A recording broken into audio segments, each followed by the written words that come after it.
Inclusive, se você quiser fazer um plano completo de inbound marketing, tá aqui, ó, prontinho.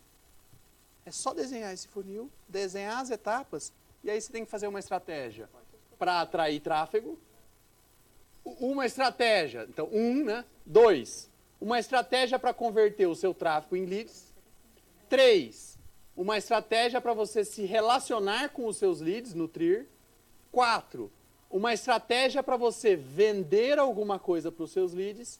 E 5, analisar os números e resultados dessas 4 outras estratégias. Isso é um plano de inbound, está montado aqui.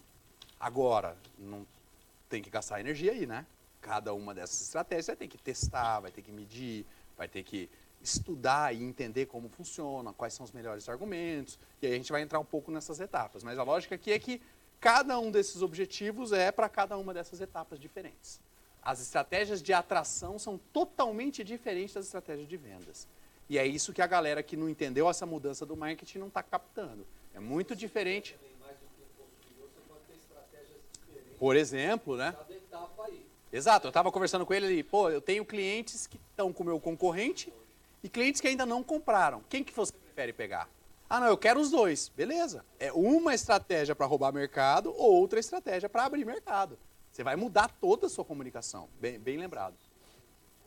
E aí, para cada um dos objetivos, atrair, converter, vender, fidelizar, você vai usar estratégias diferentes.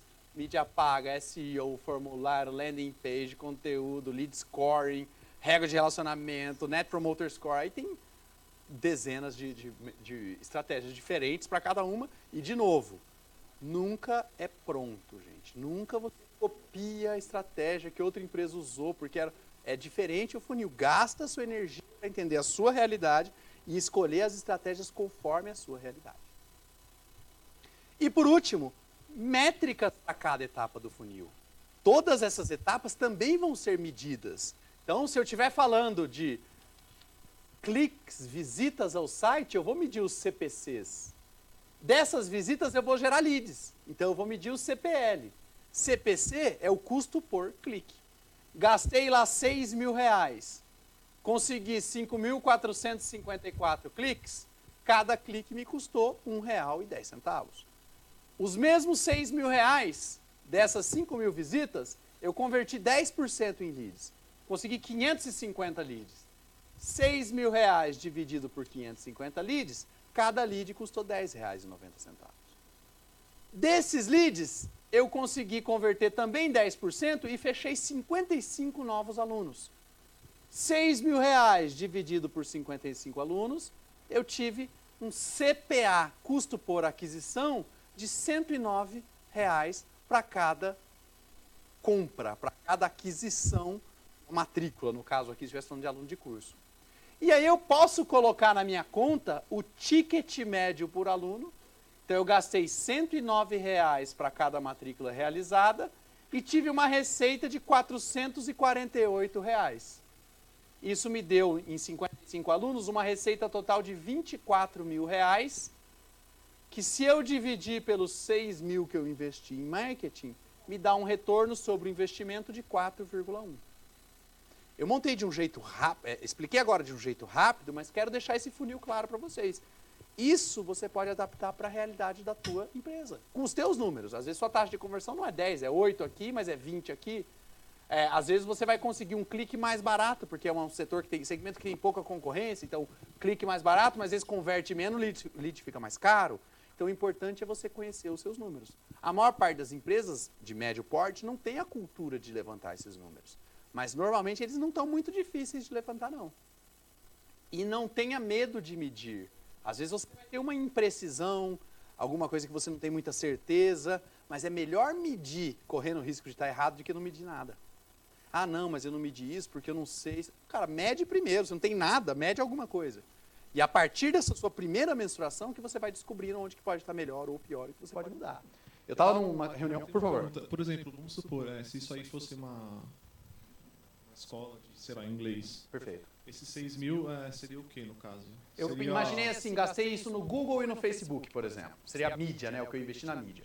Mas a sua pergunta, eu vou aproveitar ela para dizer, depende da metodologia. Tem empresa que ia ser o seguinte, não, eu paguei 6.000, foi 3.000 para minha agência e 3.000 para o Google. Dá 6.000. Eu paguei um salário para o meu funcionário de marketing de 4 mil e gastei 2 mil de Google. A metodologia para calcular esse retorno pode mudar. O que eu gosto, de novo, para começar, é pegar o de mídia online, que é um investimento bem direto, né? Quanto de mídia eu gastei e por quantas visitas eu tive. É um cálculo rápido de extrair as informações e calcular. Mas depende, cada empresa usa um jeito diferente, cara. Eu tenho clientes nossos que fazem o investimento total de marketing. É isso que eu ia perguntar, por exemplo, se você tem várias ferramentas, se você usa, sei lá, Media Post, essas ferramentas de e-mail, aí fica mais complexo, né, você mensurar isso aí, né? Ou não? É assim, é como eu disse, mensure alguma coisa, não deixe de mensurar porque é complexo. Então, ou bota tudo no pacote, soma lá e faz a sua conta, ou pega alguma parte isolada para você começar. Mas os dois jeitos vão dar certo. Até porque, o que é o melhor? É um ROI de 4,1 ou de 3,97? Não sei, mede o que é hoje e tenta fazer o mês que vem ser melhor do que hoje. Daí tanto faz qual é seu ROI. Pode calcular de qualquer jeito, isso que eu quero dizer, entendeu? É que normalmente se você coloca muito custo nessa conta, fica parecendo que o seu marketing é sempre ineficiente. E aí daqui a pouco você começa a colocar outros custos aqui que às vezes não tem relação direta com o seu resultado. Então eu gosto de colocar o de mídia, porque aqui eu vejo a relação direta de quanto eu gastei com o resultado que eu gerei. Inclusive, se eu falar o seguinte, se eu gastasse 12 mil, eu ia faturar 48 mil, o seu custo de ferramenta de agendamento de postagem vai ser o mesmo. E você não vai vender o dobro. Agora, com mídia não, né? Com mídia, se eu dobrar 12 mil, eu vou para 48 mil. Não sei se faz sentido. Mas são métodos diferentes de cálculo. A minha visão, me lembro que eu falei, a minha área lá na empresa é performance. Então, para mim, o pensamento sempre é como eu estou hoje, como que eu saio de hoje para melhorar. Então, se eu calculo com tudo, é o que eu ia falar, olha, eu tenho um cliente que soma tudo, cara. E aí ele fala, o meu custo com marketing esse mês foi 47 mil e eu gerei 600 mil de venda. E ele calcula o ROI. E pra gente está tudo bem. Mês que vem ele vai colocar os custos inteiros de novo. Só que aí fica mais difícil de mensurar se é offline, né? É muito mais, mas isso é tudo para online, né? No online, nesse universo do inbound, é mais fácil essa conexão direta. Mas, de novo, é o que eu disse. Você está fazendo offline por quê? Provavelmente porque você espera que dê resultado. Então, começa a medir o resultado que você espera. Talvez o resultado não vai ser uma venda direta. Mas será que você não pode perguntar para os 55 alunos se eles viram o seu anúncio no rádio? Talvez seja um primeiro jeito de começar a medir. Se todo mês você fechar 55 alunos no seu curso de idiomas e 0 deles falarem que ouviram o seu spot de rádio, isso não tem que te fazer parar para pensar se deveria estar fazendo rádio? Mais ou menos essa lógica. Então, tem um cara, muito legal, que chama Douglas Hubbard. Ele escreveu um livro, tem em português, que chama Como Medir Qualquer Coisa. Aí, quando ele foi escrever o livro, ele conta isso naquele prefácio. Ele fala assim, eu decidi escrever esse livro, Como Medir Qualquer Coisa. Aí ele falou que 11 de cada 10 pessoas que ele falou que ia escrever esse livro, perguntaram para ele o seguinte, mas não dá para medir qualquer coisa. Por exemplo, como é que você mede o amor? Então, o capítulo 1 do livro dele é Minha Metodologia de Mensuração do Amor. E aí ele conta, cara, 4 jeitos diferentes que você pode medir o amor.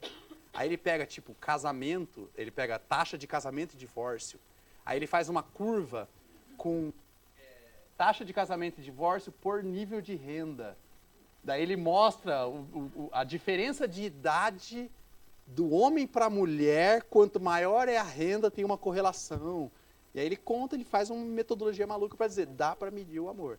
E quando você não consegue medir a coisa em si, você consegue medir os efeitos da coisa. Então, às vezes, eu não vou conseguir medir exatamente se eu tive uma audiência de 8.457 pessoas do meu anúncio no intervalo do programa de televisão.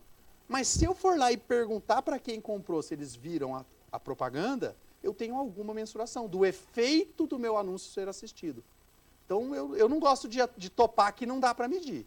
Eu concordo que é complexo, eu concordo que não é muito preciso, mas tem que medir, tem que encontrar um jeito de medir. Então, eu gosto muito desse livro. O 3º ou 4º capítulo do livro, ele conta, já te puxei, mas ele conta uma história, cara, não sei se vocês já pararam para pensar nisso. Com certeza não. De um estudo que o cara tinha que responder quantos peixes tinham numa represa. O método mais simples de imaginar é esvazia a represa, daí vai lá e conta quantos peixes tinha, né? O problema é que você não vai conseguir encher ela de volta. Por amostragem dá pra fazer.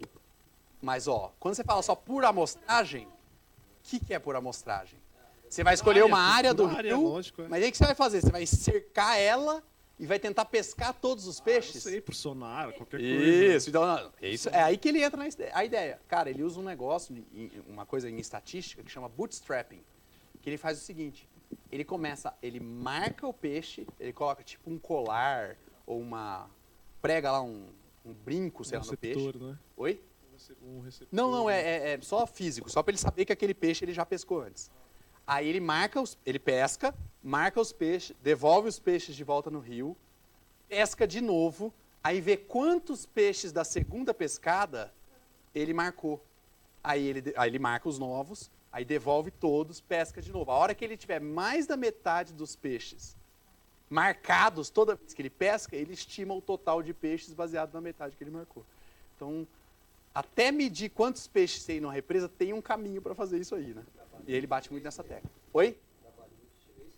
Total. Não, eu não disse que era fácil e nem que não era complexo. É difícil e complexo, mas dá. Mas a audiência é a amostragem. Oi?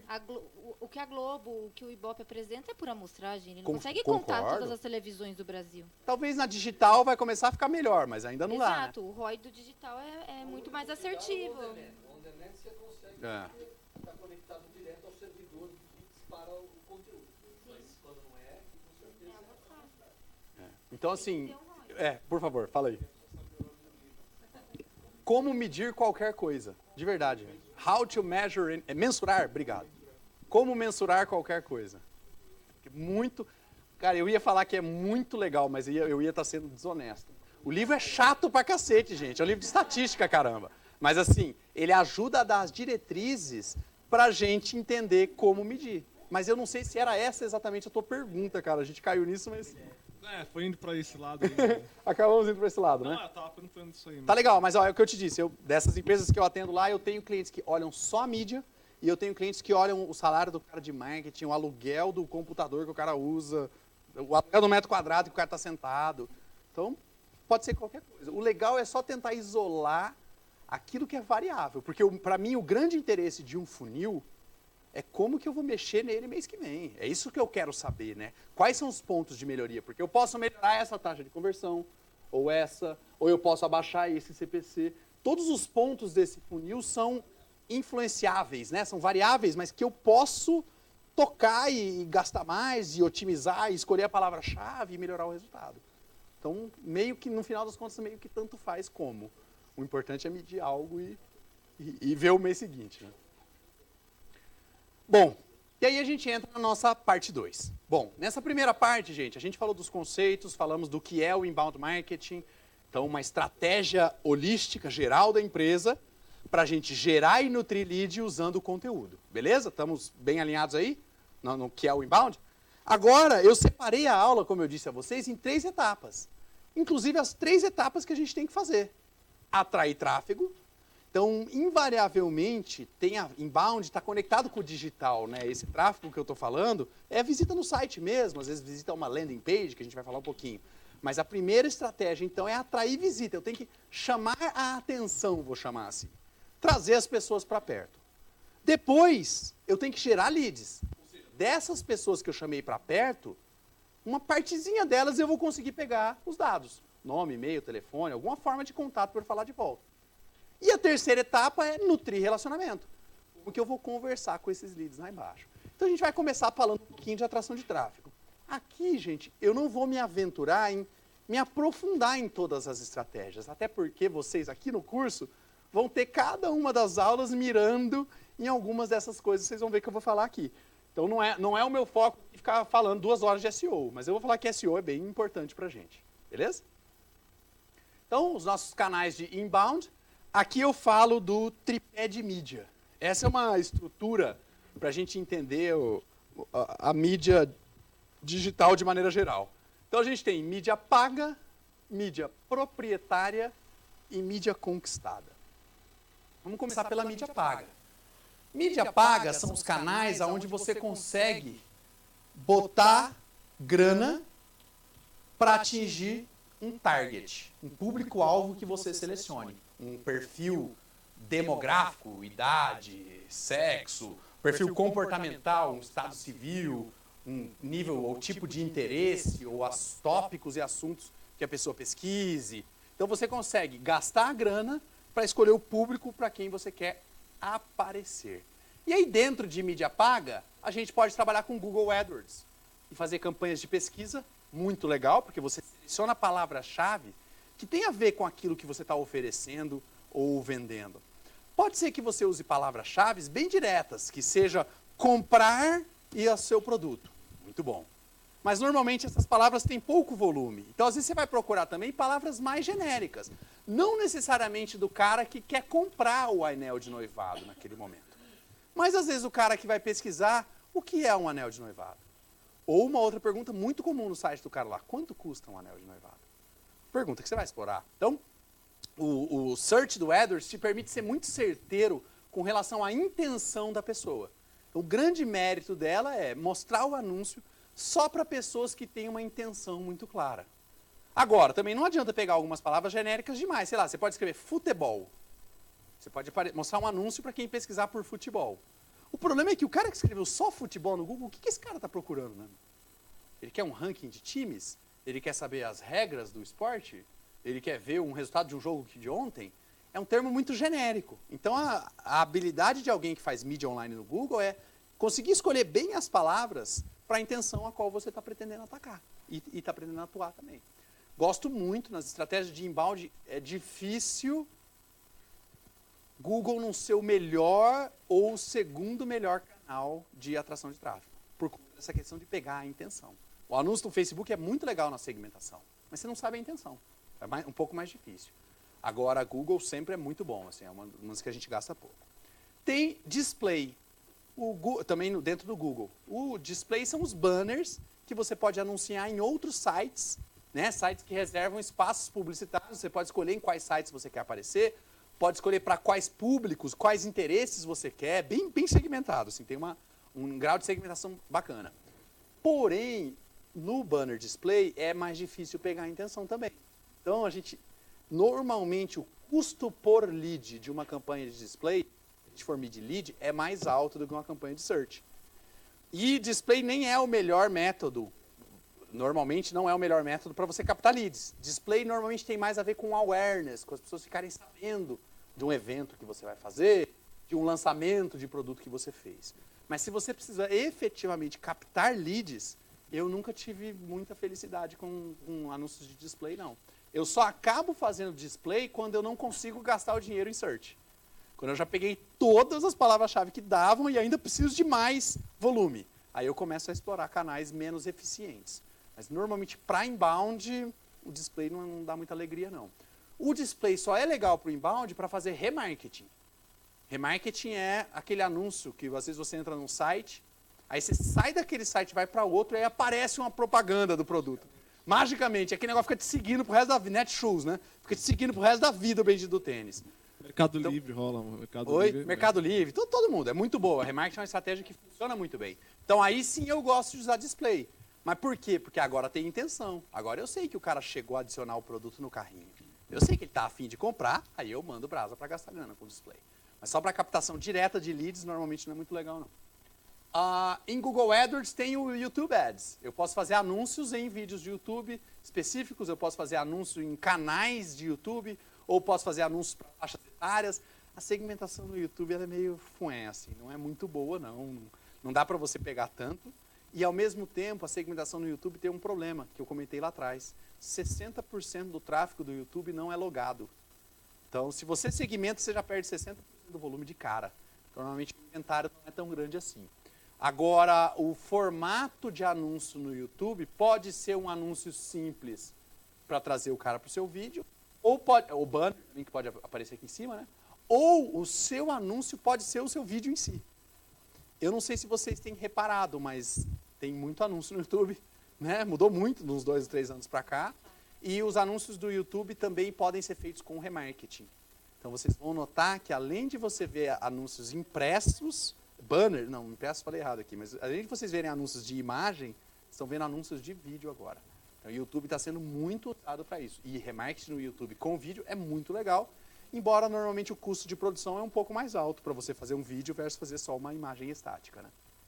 Então, pra caramba. Cara, eu falei lá, as duas estratégias que os marqueteiros vão mais adotar em 2018, pesquisa realizada em 2017, são canal de YouTube e inbound.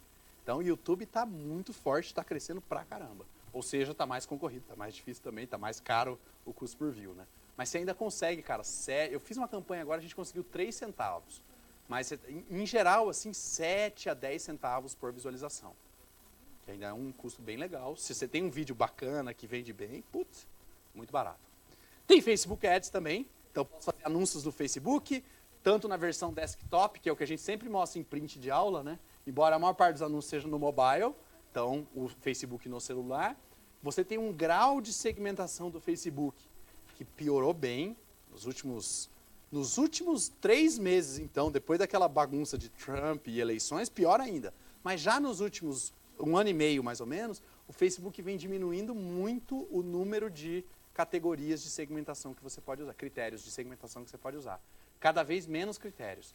Eles falam que é para preservar a individualidade de cada usuário, para não poder você ser tão preciso e às vezes conseguir fazer um anúncio muito direcionado. Então eles parecem que têm diminuído, eles na prática têm diminuído essa quantidade de segmentações. Mas ainda dá para fazer um estrago. O Facebook ainda se gastando um tempinho para pensar como o seu público compra, aquilo tudo que a gente falou ali do inbound, né? Mapear, entender o processo de compra dele. Se você já tiver uma base, você estava falando lá que já tem uma base de clientes, se você ir lá na tua base e entender quem realmente compra o teu produto, dá para ser muito cirúrgico. Uma segunda coisa que pouca gente usa e que é um máximo no Facebook, é você poder subir listas de público. No Facebook, você pode pegar dados dos clientes, se você tiver cenário ideal, tá? Nome completo, e-mail, CPF e telefone celular. Esse é o cenário ideal. Mas se você não tiver, se só tem o e-mail, também dá. É que com os outros dados fica mais fácil dele encontrar. Você pode mandar uma lista para o Facebook e falar, Facebook, é o seguinte, anuncia só para esse povo da lista. Aí ele vai achar na sua lista quem tem conta no Facebook e o anúncio aparece só para esse povo. Você consegue ser muito certeiro. Com essa queda nas segmentações do Facebook, está ficando cada vez mais importante você ter listas. Agora, mais louco ainda, o Facebook tem um negócio chamado Lookalike, vocês já ouviram falar? Você sobe a sua lista e fala, ô Facebook, procura um povo parecido com essa minha lista. Aí ele vai procurar pessoas dentro do Facebook que tem um comportamento parecido com aquelas pessoas que você tem na tua lista. Então ele expande sua possibilidade de atingir o mesmo target. Então, gente, como o Facebook está piorando, comecem a usar mais as listas de marketing de vocês, os públicos. Comecem a usar os públicos de listas, porque eles quebram um galho muito grande. Então, o Facebook Ads é um canal muito bom, às vezes ganha do Google em termos de leads baratos. Normalmente, quando você precisa de volume, nem sempre com tanta qualidade, mas o Facebook é sensacional. Inclusive, eles têm um formato de anúncio que é de captação de leads. Que você não precisa nem ter uma landing page, você já gera o lead dentro do Facebook. E se você usa algum software, tipo o RD Station, você já gera do Facebook, ele já cai dentro do teu RD Station. Então, Facebook é um canal que está sendo muito, muito legal para a gente fazer inbound. Também pode usar a página do Facebook da empresa, isso mesmo. Então, eu não perderia esse canal. Testa. Não, mas eu nunca fiz nada, eu não uso redes sociais, eu não tenho uma fanpage, não tem problema.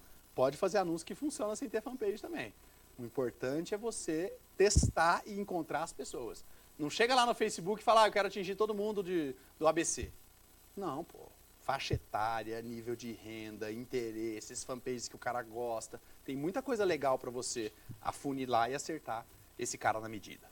Influencers, uma estratégia que bombou em 2017. Também estou vendo que em 2018 a tendência parece que continua e o YouTube está recebendo mais dinheiro ainda. Mas é você escolher pessoas que são formadores de opinião, tanto no bom sentido, né? Pensa lá o cara que é um doutor numa área, que é uma autoridade num assunto, ou às vezes alguém que só tem um monte de gente que gosta daquela pessoa, né? E usar essas pessoas para falarem em nome da tua marca. Aqui, gente, no B2C é muito mais fácil ver o apelo, mas no B2B funciona muito bem também. É que você não vai usar o Whindersson Nunes para fazer uma campanha de B2B, Quase nunca vai fazer sentido. Mas, às vezes, pessoas do segmento que sejam referência, que sejam autoridade, faz sentido pra caramba. Bota lá um Ricardo Amorim na vida de numa campanha sua de captação B2B, pode ter certeza que vai bombar. É um cara que é referência para as pessoas para falar de macroeconomia, que vai falar de tendências de mercado. Normalmente você precisa atrair lead, é um nome que chama muita atenção. Então, pensem em quem são as pessoas que influenciam, que chamam a atenção, formam opinião dentro do teu segmento de atuação. Isso eram as estratégias que eu vim chamando de mídia paga, tá, gente? Agora a gente entra numa esfera que a gente chama de mídia proprietária. Própria, é mídia da própria empresa, que ela não necessariamente precisa gastar com aquilo, ela usa os espaços que ela já tem. E eu já começo lembrando que uma mídia que você tem, que às vezes você esquece, é o próprio ponto de venda.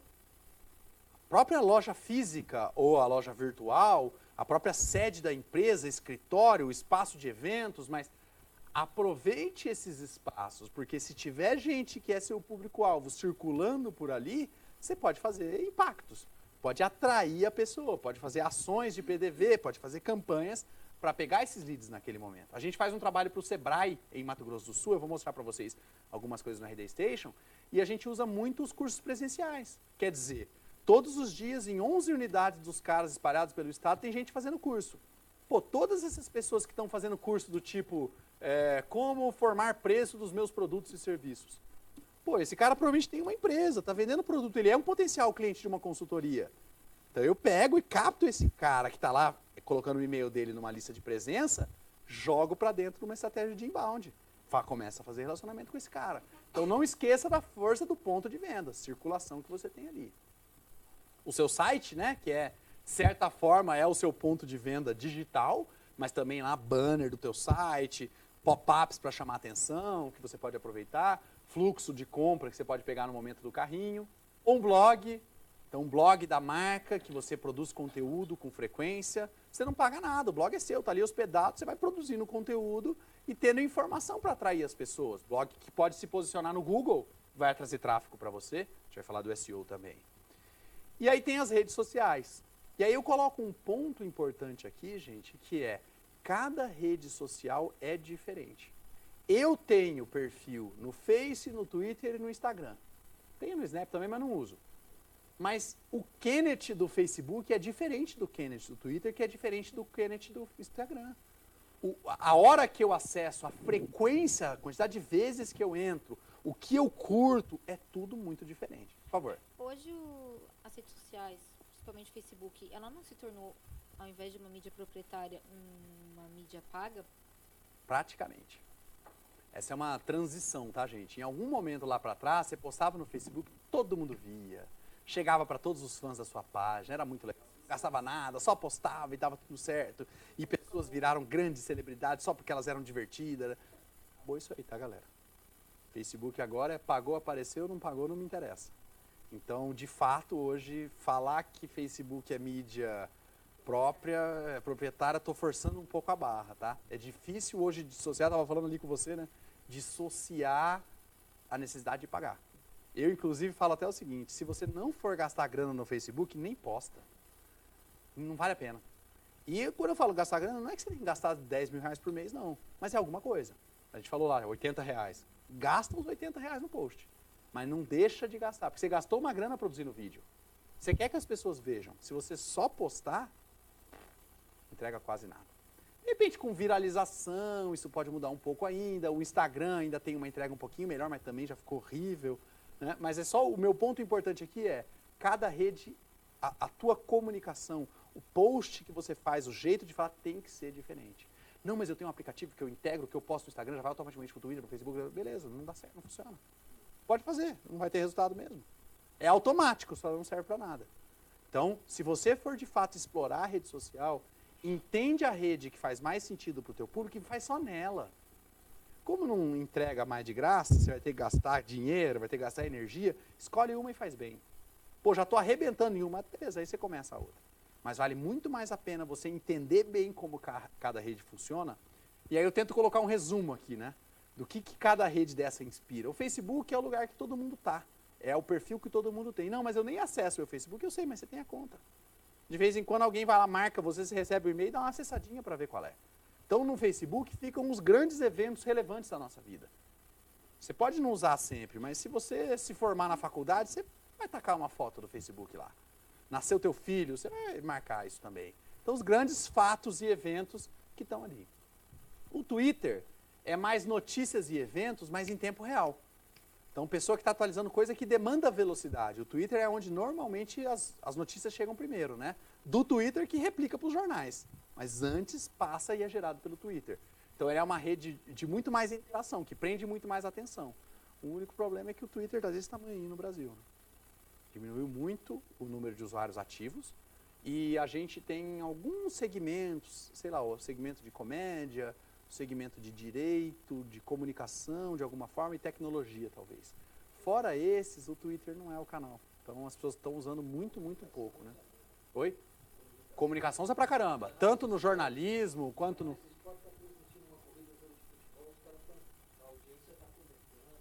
É isso mesmo. E para o Twitter, algumas pessoas estão dizendo, mas eu não tenho nenhum número para provar isso ainda, que o Twitter deve ganhar um pouco de espaço por conta do Facebook e do Instagram estarem perdendo entrega.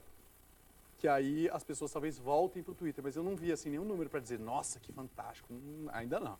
Mas tem gente teorizando isso aí. Instagram, inveja de onde eu estou, onde eu moro ou o que eu como, né?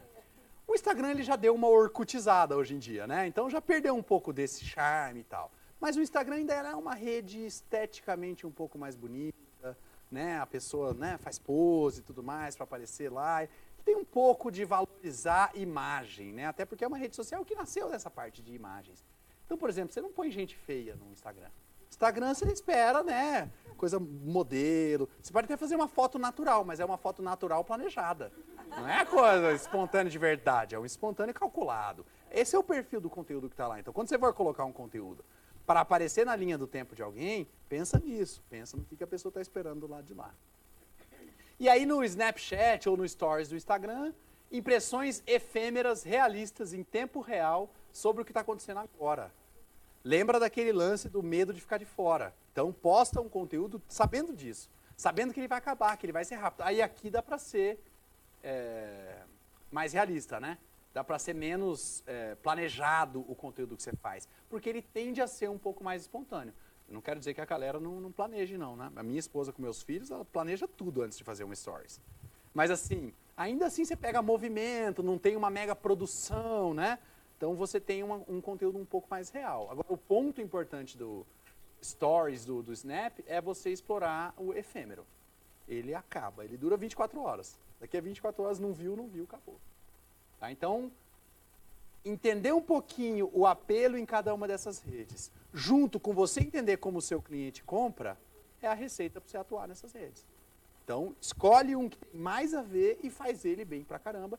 E outra, bota grana. Infelizmente, sem botar grana, não precisa ser muita. Se você não tem muita, pode pôr pouca, mas bota alguma grana.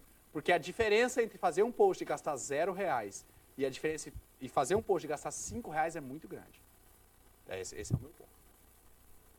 Aí você faz posts nessas redes sociais, produz conteúdo, faz uma moldura bacana, né? Apresenta bem visualmente as informações, cria um certo padrão de postagens, porque as pessoas vão acompanhar com alguma frequência o que você posta, então tem essa preocupação.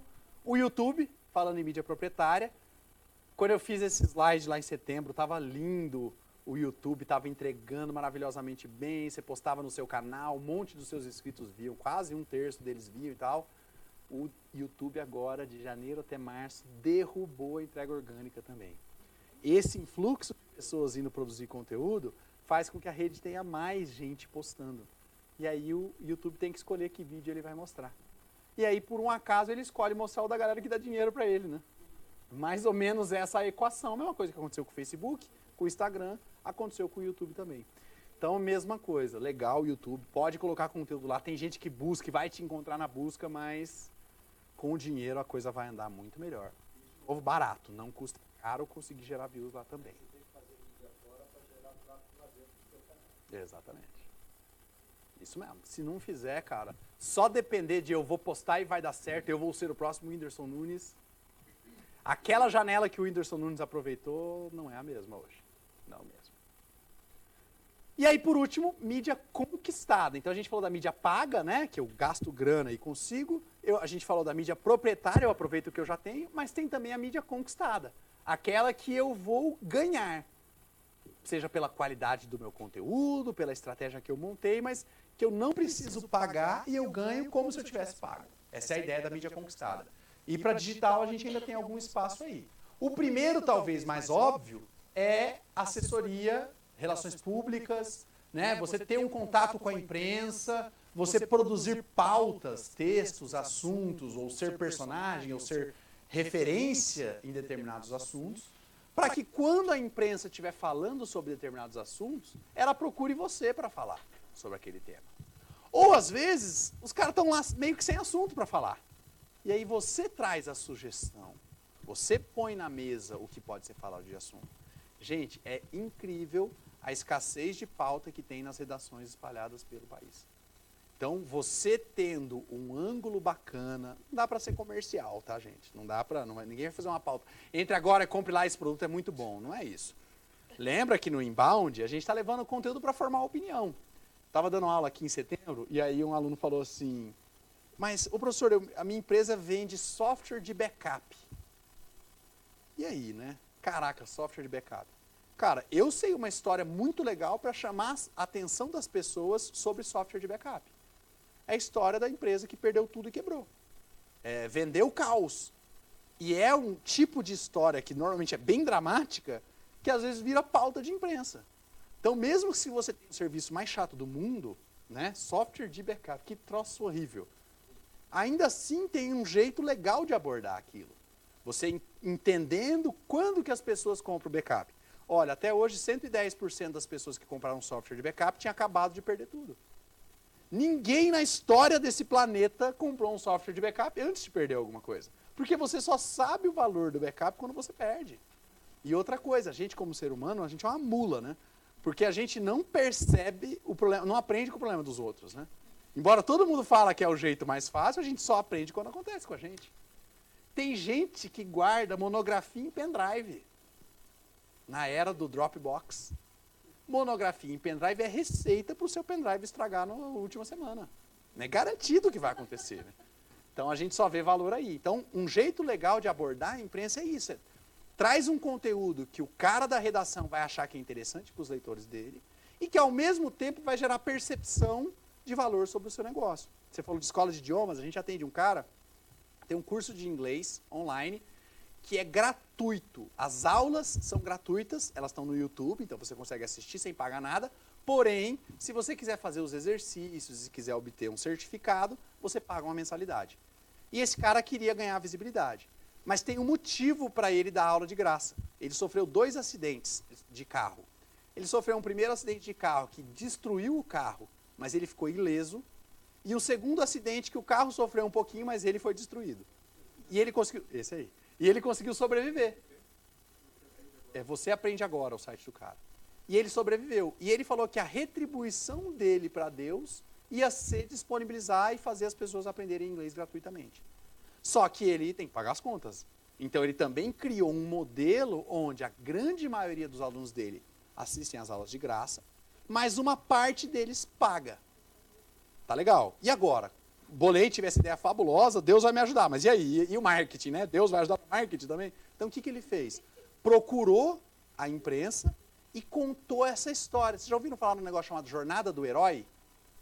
Jornada do Herói é um modelo, uma estrutura de roteiro para você contar histórias, fazer storytelling, que é um modelo já aprendido. O cinema usa muito bem o filme de Star Wars, filme do Senhor dos Anéis, todos adotam a jornada do herói. Inclusive, eu assisti um filme muito legal.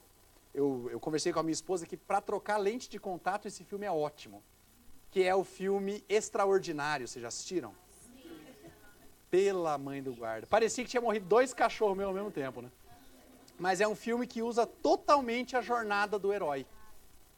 Que ele conta a história do menininho, sabe mais ou menos o tema? Eu não vou estragar nada, nem contar nada assim. Mas o menino tem uma deformidade facial, ele fica dentro de casa, estuda com a mãe, estuda com a própria mãe, e em um determinado momento ele tem que ir para a escola. E para ele ir para a escola é treta nervosa, porque as outras pessoas na rua normalmente olham pra ele, olham torto e tudo mais. E aí o moleque vai pra escola, aí eu não vou contar mais, mas só pra dizer assim, é um filme que usou a jornada do herói e é por isso que a gente chora tanto. Porque ele usou esse mecanismo já aprendido e já estudado de como que você faz para impactar as pessoas. Então, é um modelo que você usa de contar a história. E a gente usou isso para o Você Aprende Agora. Então, o cara que estava lá, bonitão, novão, e foi estudar inglês nos Estados Unidos, voltou para o Brasil, bum, bateu o carro, mas ele sobreviveu. E aí, não sei o que lá, não sei o que lá, bum, bateu o carro de novo. Quebrou pé, costela, cabeça, blá, blá, blá, blá. Sentado na cama, ele gravou as primeiras 100 aulas.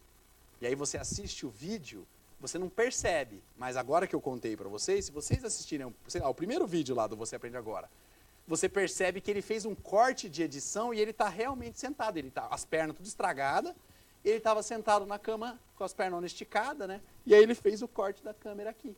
Aí ele botou um fundão de chroma key, e aí botou um fundinho azulzinho e tudo mais. E aí o cara foi lá, gravou as aulas de inglês e agora ele disponibilizou aulas gratuitas. E é verdade, as aulas são gratuitas. Você entra lá, faz login e começa a assistir. Isso para a imprensa vale ouro. Então o que aconteceu?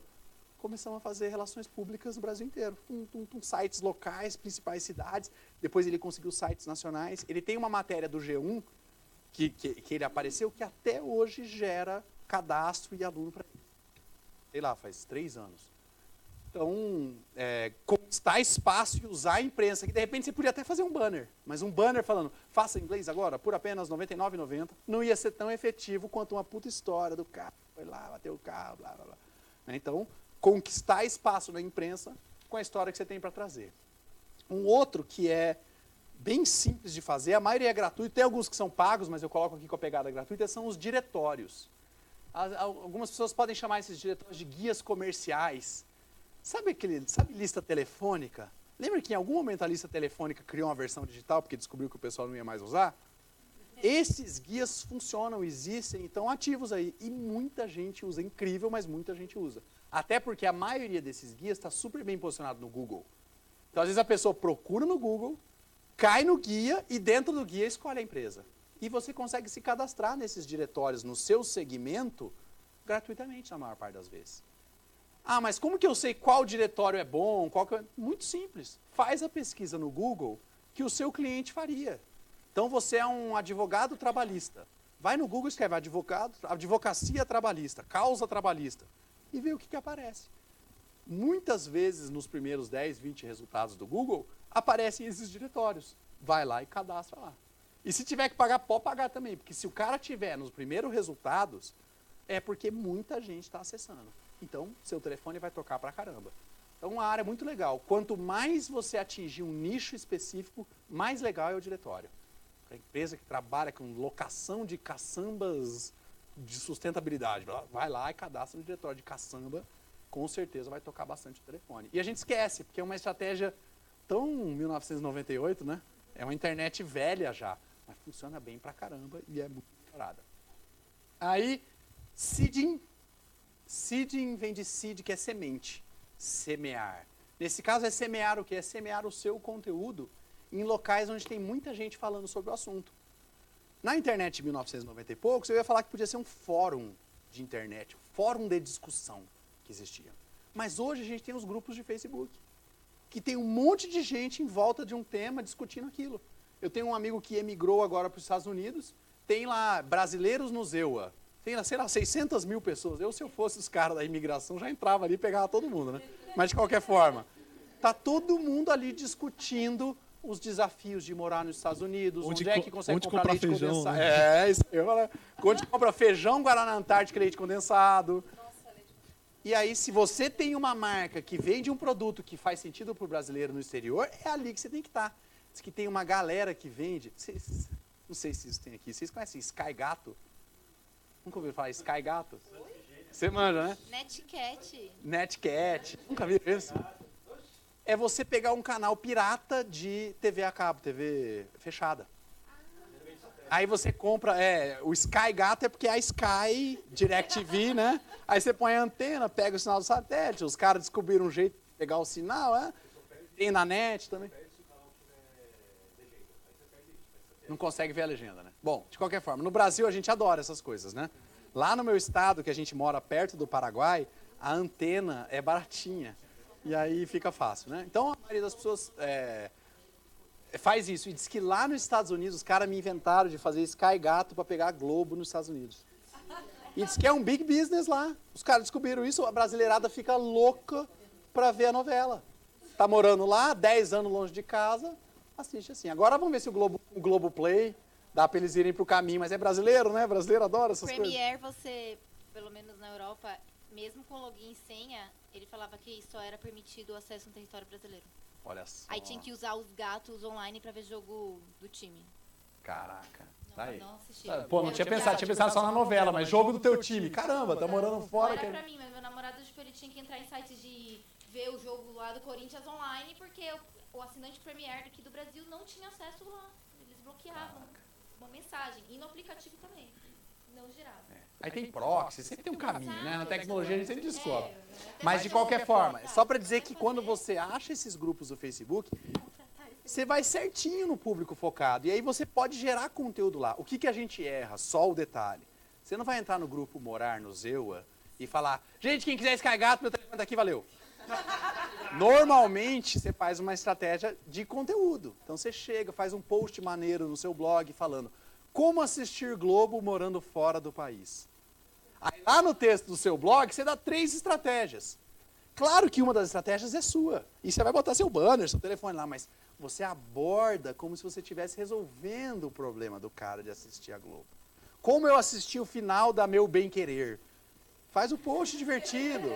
Né? Então, o jeito de fazer a abordagem muda tudo, tá, gente? Faz absolutamente toda a diferença. A gente está fazendo agora uma campanha para uma galera de intercâmbio, trabalha com intercâmbios profissionais. Está sendo super legal o resultado, porque a gente vai nos grupos de Facebook das profissões e vende o programa de intercâmbio da profissão. Então, você está falando com a pessoa certa no canal certo, né? Então, seeding é uma estratégia que hoje entrega menos, de novo, porcaria do Facebook, se você não pagar não vai longe, né? Mas você mapeia, tem alguns grupos de grande volume, você consegue uma entrada boa. Uma segunda coisa que dá para fazer no seeding é entrar no grupo, em vez de sair postando, troca uma ideia com o administrador do grupo. Porque às vezes ele já tem um esquema de cobrar ali 50, 100, e ele faz o post por você como administrador do grupo. Aí ele posta, prega o post em cima, convida algumas pessoas do grupo para curtir, e aí você consegue uma entrega muito mais legal. Então, seeding é uma estratégia que ainda super vale a pena e o Facebook é muito legal para isso. Outra muito boa é o LinkedIn. O LinkedIn tem os grupos profissionais e a entrega no LinkedIn, gente, é de 80%.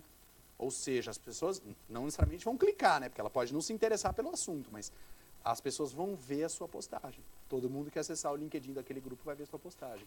Então, é um canal que seeding está fazendo sentido pra caramba. Monitoramento. Softwares que você usa, que capturam o que é falado nas redes sociais sobre uma determinada palavra-chave, que pode ser a sua marca, a marca do seu concorrente, uma palavra ligada ao seu segmento de atuação. E nesse monitoramento, além de você conseguir capturar o que as pessoas estão falando, você pode fazer o que a gente chama da interação ativa, que é começar a conversar com pessoas que estão falando sobre o assunto.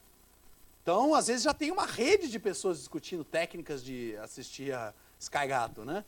Então, participa dessa conversa, interage com as pessoas que já estão falando no tema. Porque ao invés de você ser a marca que teve que começar a conversa, você participa de uma conversa que já existe. E, de novo, participar de uma conversa não é, gente, meu telefone, liga. Não é isso. É troca ideia, agrega valor, faz um comentário que agregue alguma coisa. As pessoas, normalmente, se a sua abordagem for de conteúdo, for de educação, de entretenimento, a reação das pessoas é muito boa para as interações ativas. No Twitter é muito mais fácil, no Instagram funciona um pouquinho menos, no Facebook funciona bem menos. Mas no Twitter é muito legal, as pessoas interagem e conversam, até porque o Twitter é uma rede que incentiva conversação, a base dela é conversar. E aí tem SEO, que eu coloco também na esfera de mídia conquistada, porque basicamente o SEO é a Sky Gato do Google, né? É a Google Gato. É você conseguir aparecer bem posicionado em buscas do Google sem dar R$1 para o Google. Basicamente, a galera do SEO é a galera que estudou como o Google funciona e fez uma estratégia para driblar e estar aparecendo lá em cima. E dentro de SEO, tem mais de 200 fatores que o algoritmo do Google leva em consideração. SEO é uma área cada vez mais complexa. Se eu não me engano, tem uma disciplina só de SEO no curso, não tem? porque é muita coisa, é um universo muito grande, muito baseado em conteúdo também, né? O SEO e conteúdo estão bem ligadinhos, mas eu gosto de falar que em SEO tem um pilar, tem 3 pilares. Um tripé que a gente precisa entender aí, que é código-fonte, a programação do seu site tem que estar bem feitinha, bem cuidadinha, se for WordPress, tem que estar com o plugin certinho, configurado, montado, com todas as keywords e tudo mais preenchidas. O conteúdo tem que ser único, então não adianta fazer Ctrl+C, Ctrl+V de notícia de outros lugares, você tem que realmente produzir o conteúdo. E essa é a parte mais dolorida, mais cara, em todos os sentidos, né? É realmente criar conteúdo de qualidade. E terceiro, links. É a parte que quase ninguém lembra de SEO, que é o seguinte, o Google valoriza mais sites bem linkados, ou seja, que tem um volume legal de links e que tem links em sites grandes, sites de relevância. Principalmente sites do mesmo segmento que o seu, são os melhores links que você pode encontrar. Então, o conjunto desses fatores é que vai fazer você ficar bem posicionado. E eu considero que link building, que é a técnica que é o nome da técnica para você conquistar links, é a melhor estratégia de SEO que você pode fazer. É buscar sites, blogs, sites de notícias, portais, que de alguma forma o teu site possa ser linkado. Talvez uma maneira mais sutil, quando você faz um comentário num blog e assina com o endereço do teu site, ou quando você fica cadastrado lá num catálogo, num diretório de empresas, como a gente falou agora há pouco, ou quando você consegue fazer um conteúdo de post e o blog postar o seu conteúdo, ou você fazer uma matéria, você aprende agora no site de notícia e ter um link para o teu site, mas procurar formas de conquistar links apontando para você.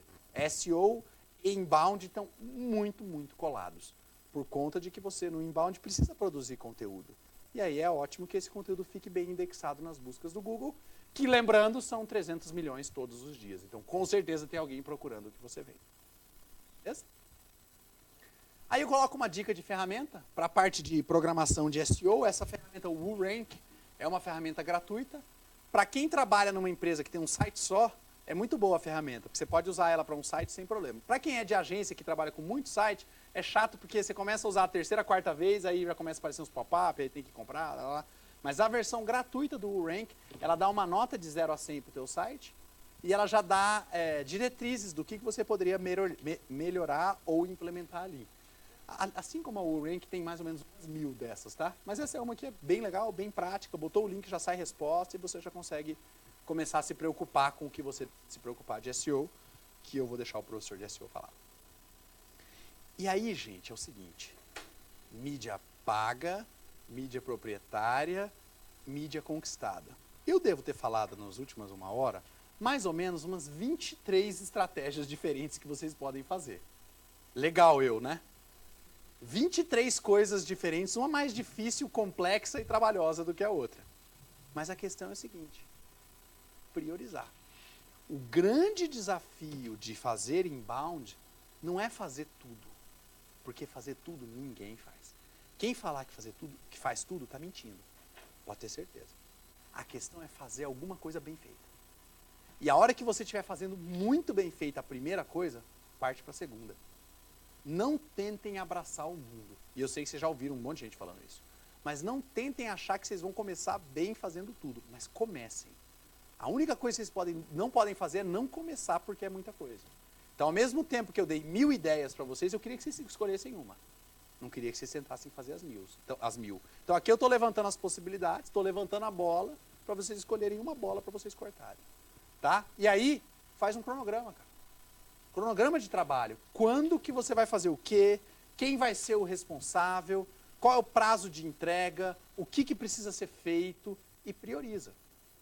E eu falo isso tanto para quem é a empresa quanto para quem é a agência, galera. Priorizar é o maior desafio que a gente tem num mercado que muda tanto. No mercado de comunicação, que eu acabei de comentar com vocês. É conseguir fazer alguma comunicação efetiva nesse mundaréu de mudança. Tá? Mas e aí, Kenneth, por onde eu começo? Puta, galera, não sei. Porque cada segmento é diferente um do outro. O que eu consigo dizer para vocês é assim. Google, de alguma forma, Em 90% dos casos, Google é parte da resposta. Você vai fazer SEO ou vai fazer mídia paga? Não sei, você tem grana? Faz mídia paga, porque você coloca o dinheiro hoje e o resultado vem hoje. SEO, você vai ter que gastar esforço e energia para fazer e o resultado é de longo prazo. Agora, também não adianta ficar fazendo só mídia paga e daqui a pouco você está gastando 5 pau por mês de mídia paga e não fez nada de SEO. O longo prazo não vai chegar, ele só vai chegar quando você começar a fazer o SEO. Então, eu não tenho, infelizmente, me desculpem, eu falei que eu ia ficar bem prático, mas eu não tenho a receita. Nessa hora, cada empresa, cada negócio vai ser uma estratégia diferente. O que eu consigo garantir para vocês? Tá, mas como é que vocês vão priorizar? Pô, Kenneth, eu nunca fiz inbound marketing na minha vida. Como é que eu vou priorizar? Juro que eu não quero ser o cara do Karate Kid. Eu sei que fico falando umas referências assim meio da década de 80. Eu não quero ser o Sr. Miyagi agora. Mas a resposta está dentro do cliente de vocês. Não está em vocês, não. Vocês não sabem nada. Quem sabe é o cliente que compra de vocês. Eu estava comentando com vocês aqui no intervalo, né? Que por que eu converso com o cliente do meu cliente? Porque muitas vezes, quando eu levo o erro de conversar só com o meu cliente, eu escuto vários preconceitos, ideias pré-concebidas que o cara tem de 20 anos atrás, furada. Não escuto coisa nova, né? Porque o cara só me conta o que ele já fez. E o que ele tinha que estar fazendo, ele não me conta, ele nem sabe. Então, normalmente, a resposta está no cliente final. Vai conversar com esse cara, pergunta para o cara que comprou, dá um jeito de perguntar para o cara que não comprou, a resposta está ali.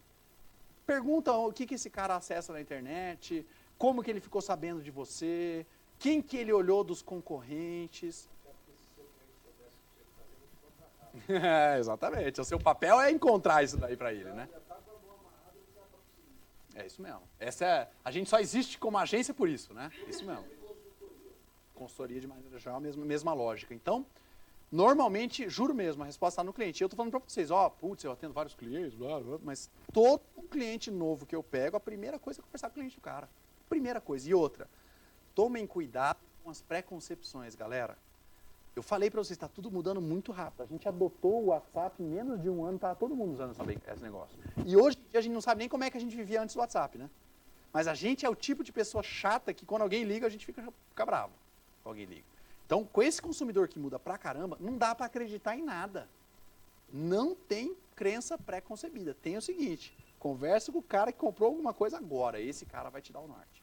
Então, é a única receita que talvez eu tenha é isso. Arranja uma lista de clientes, vai atrás. Outra coisa que a gente faz pra caramba lá na agência. Custa horríveis R$50 para fazer.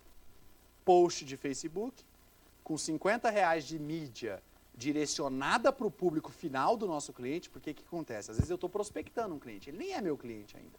Então ele não vai me dar um telefone de um cliente dele, pô. Mas aí eu faço um formulário de Google Drive, gratuito, né? Uso lá meu Gmail, monto um formuláriozinho bonitão, gasto 50 de mídia no Facebook e faço um anúncio.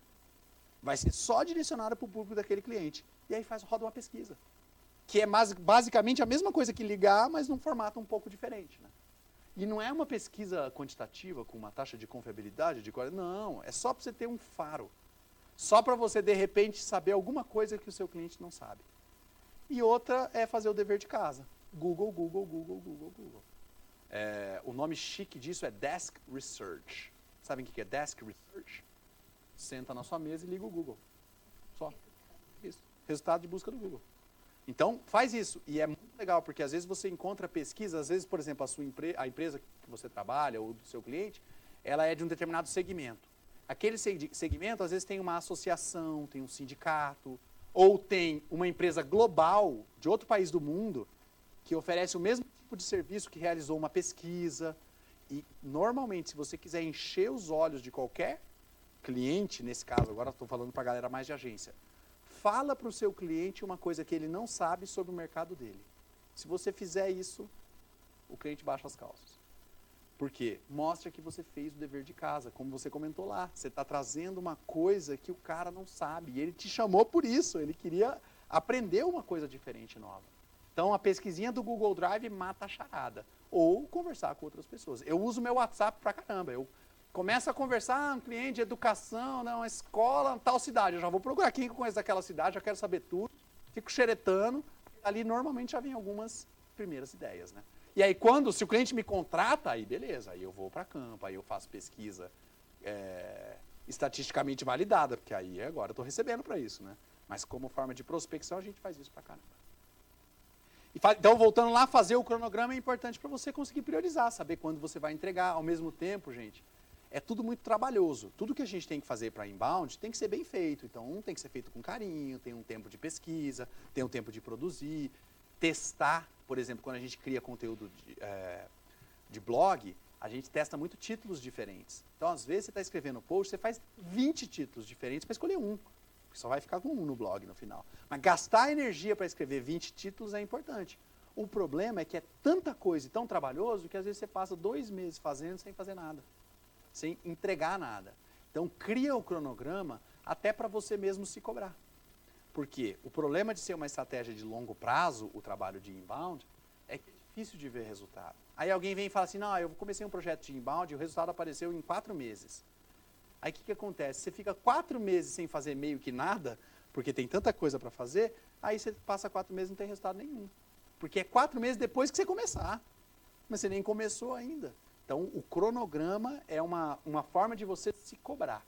Porque senão você vai deixando, daqui a pouco você não entrega nada. É bem difícil. E monitorar as métricas. Falei ali atrás, CPL, CPA, taxa de conversão. Tudo que você puder medir, acompanhar, mensurar, vai registrando informação. Às vezes é um dado que você ainda não sabe exatamente o que você vai fazer com ele, mas anota. Registra. Porque ao longo do tempo você ter essas informações é o que vai fazer a diferença para você melhorar. E aqui sim as ferramentas como o Google Analytics, o Facebook Insights ajudam muito. Mas eu sou meio Caxias talvez. Eu gosto muito de planilha. Eu gosto muito de usar essas ferramentas para puxar os dados.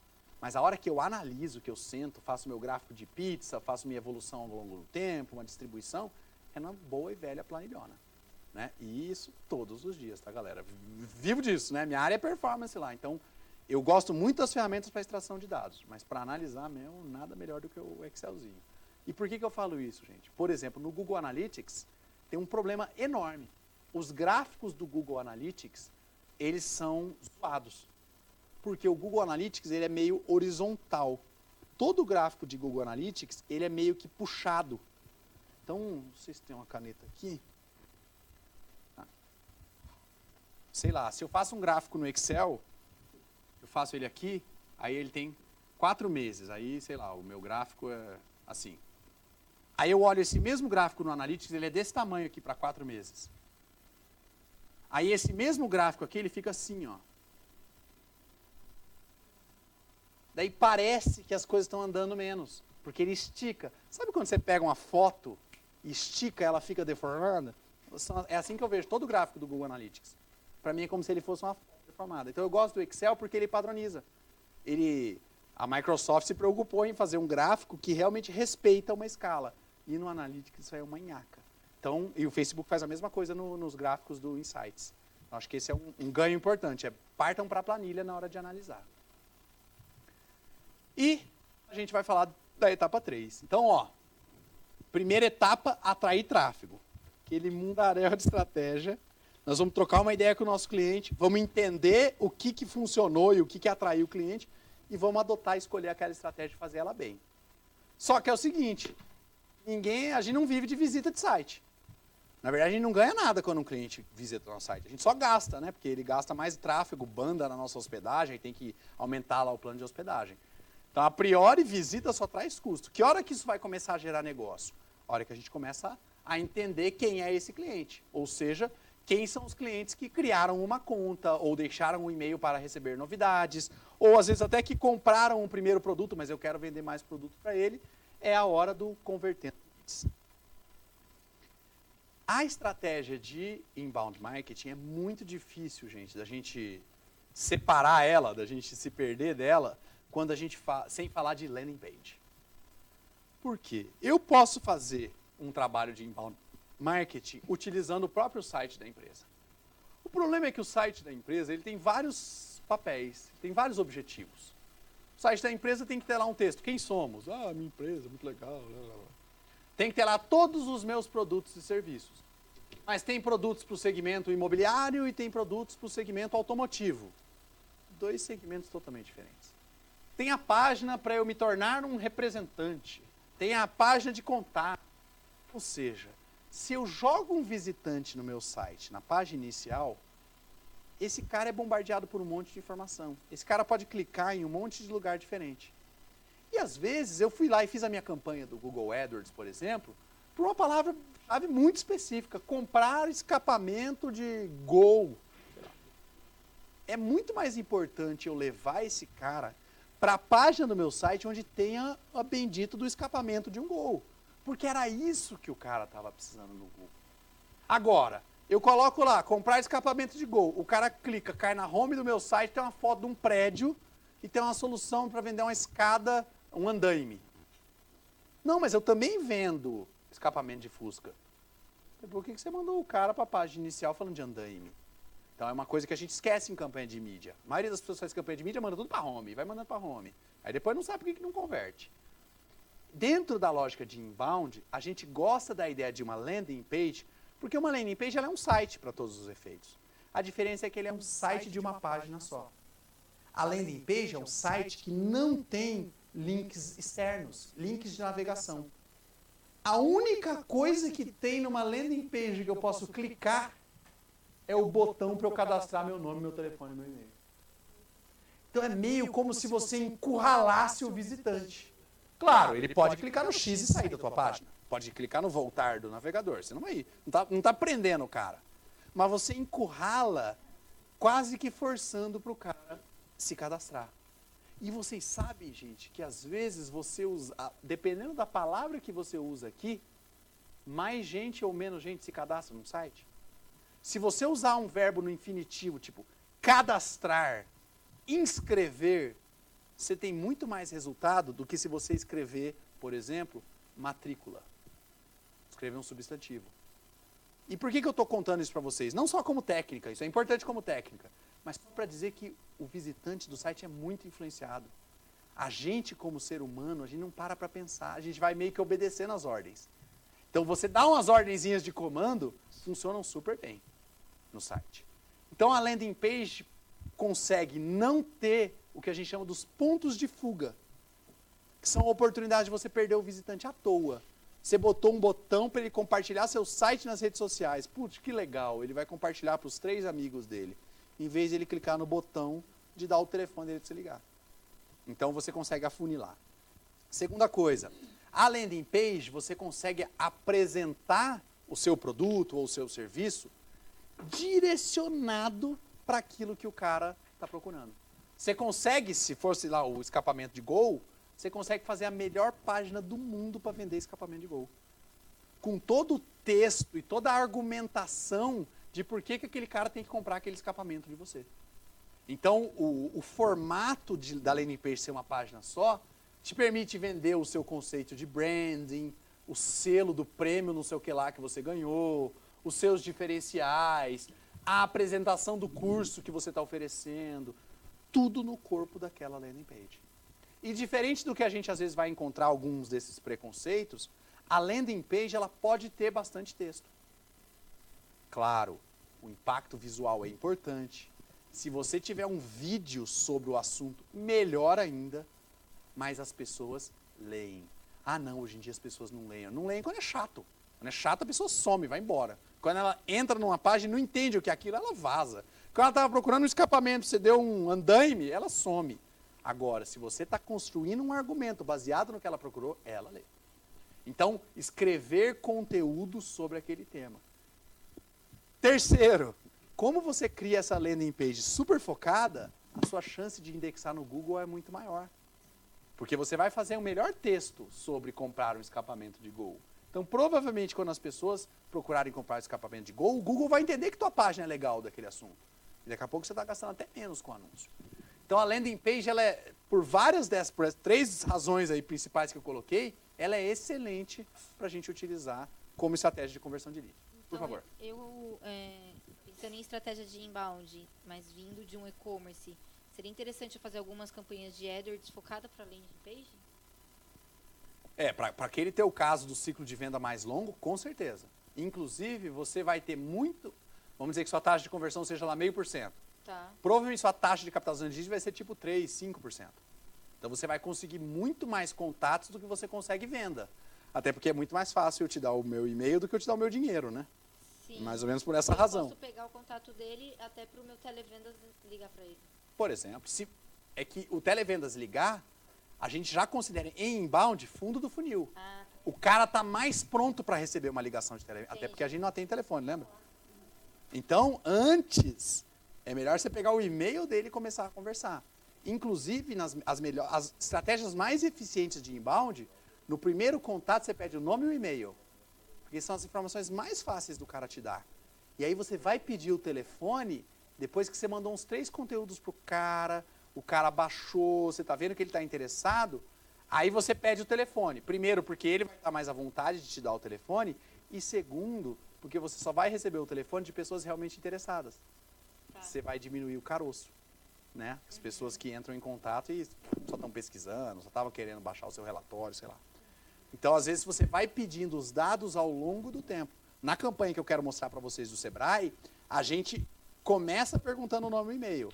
Mas, galera, se vocês pegarem, a gente tem mais de 40 pontos de dados dos empresários. É que a gente vai pedindo de pouquinho. Como a gente manda conteúdo o ano inteiro, a gente cada hora dá uma mordidinha. E tudo fica na mesma base de dados. O RD Station, o Malt, que são super legais para consolidar esses dados. E o mais legal, eu posso usar esses dados para segmentar depois. Eu quero mandar só para as pessoas do segmento de panificação da região norte do estado de Mato Grosso do Sul, que faturam mais de R$1 milhão. Ele me fala lá 5 pessoas.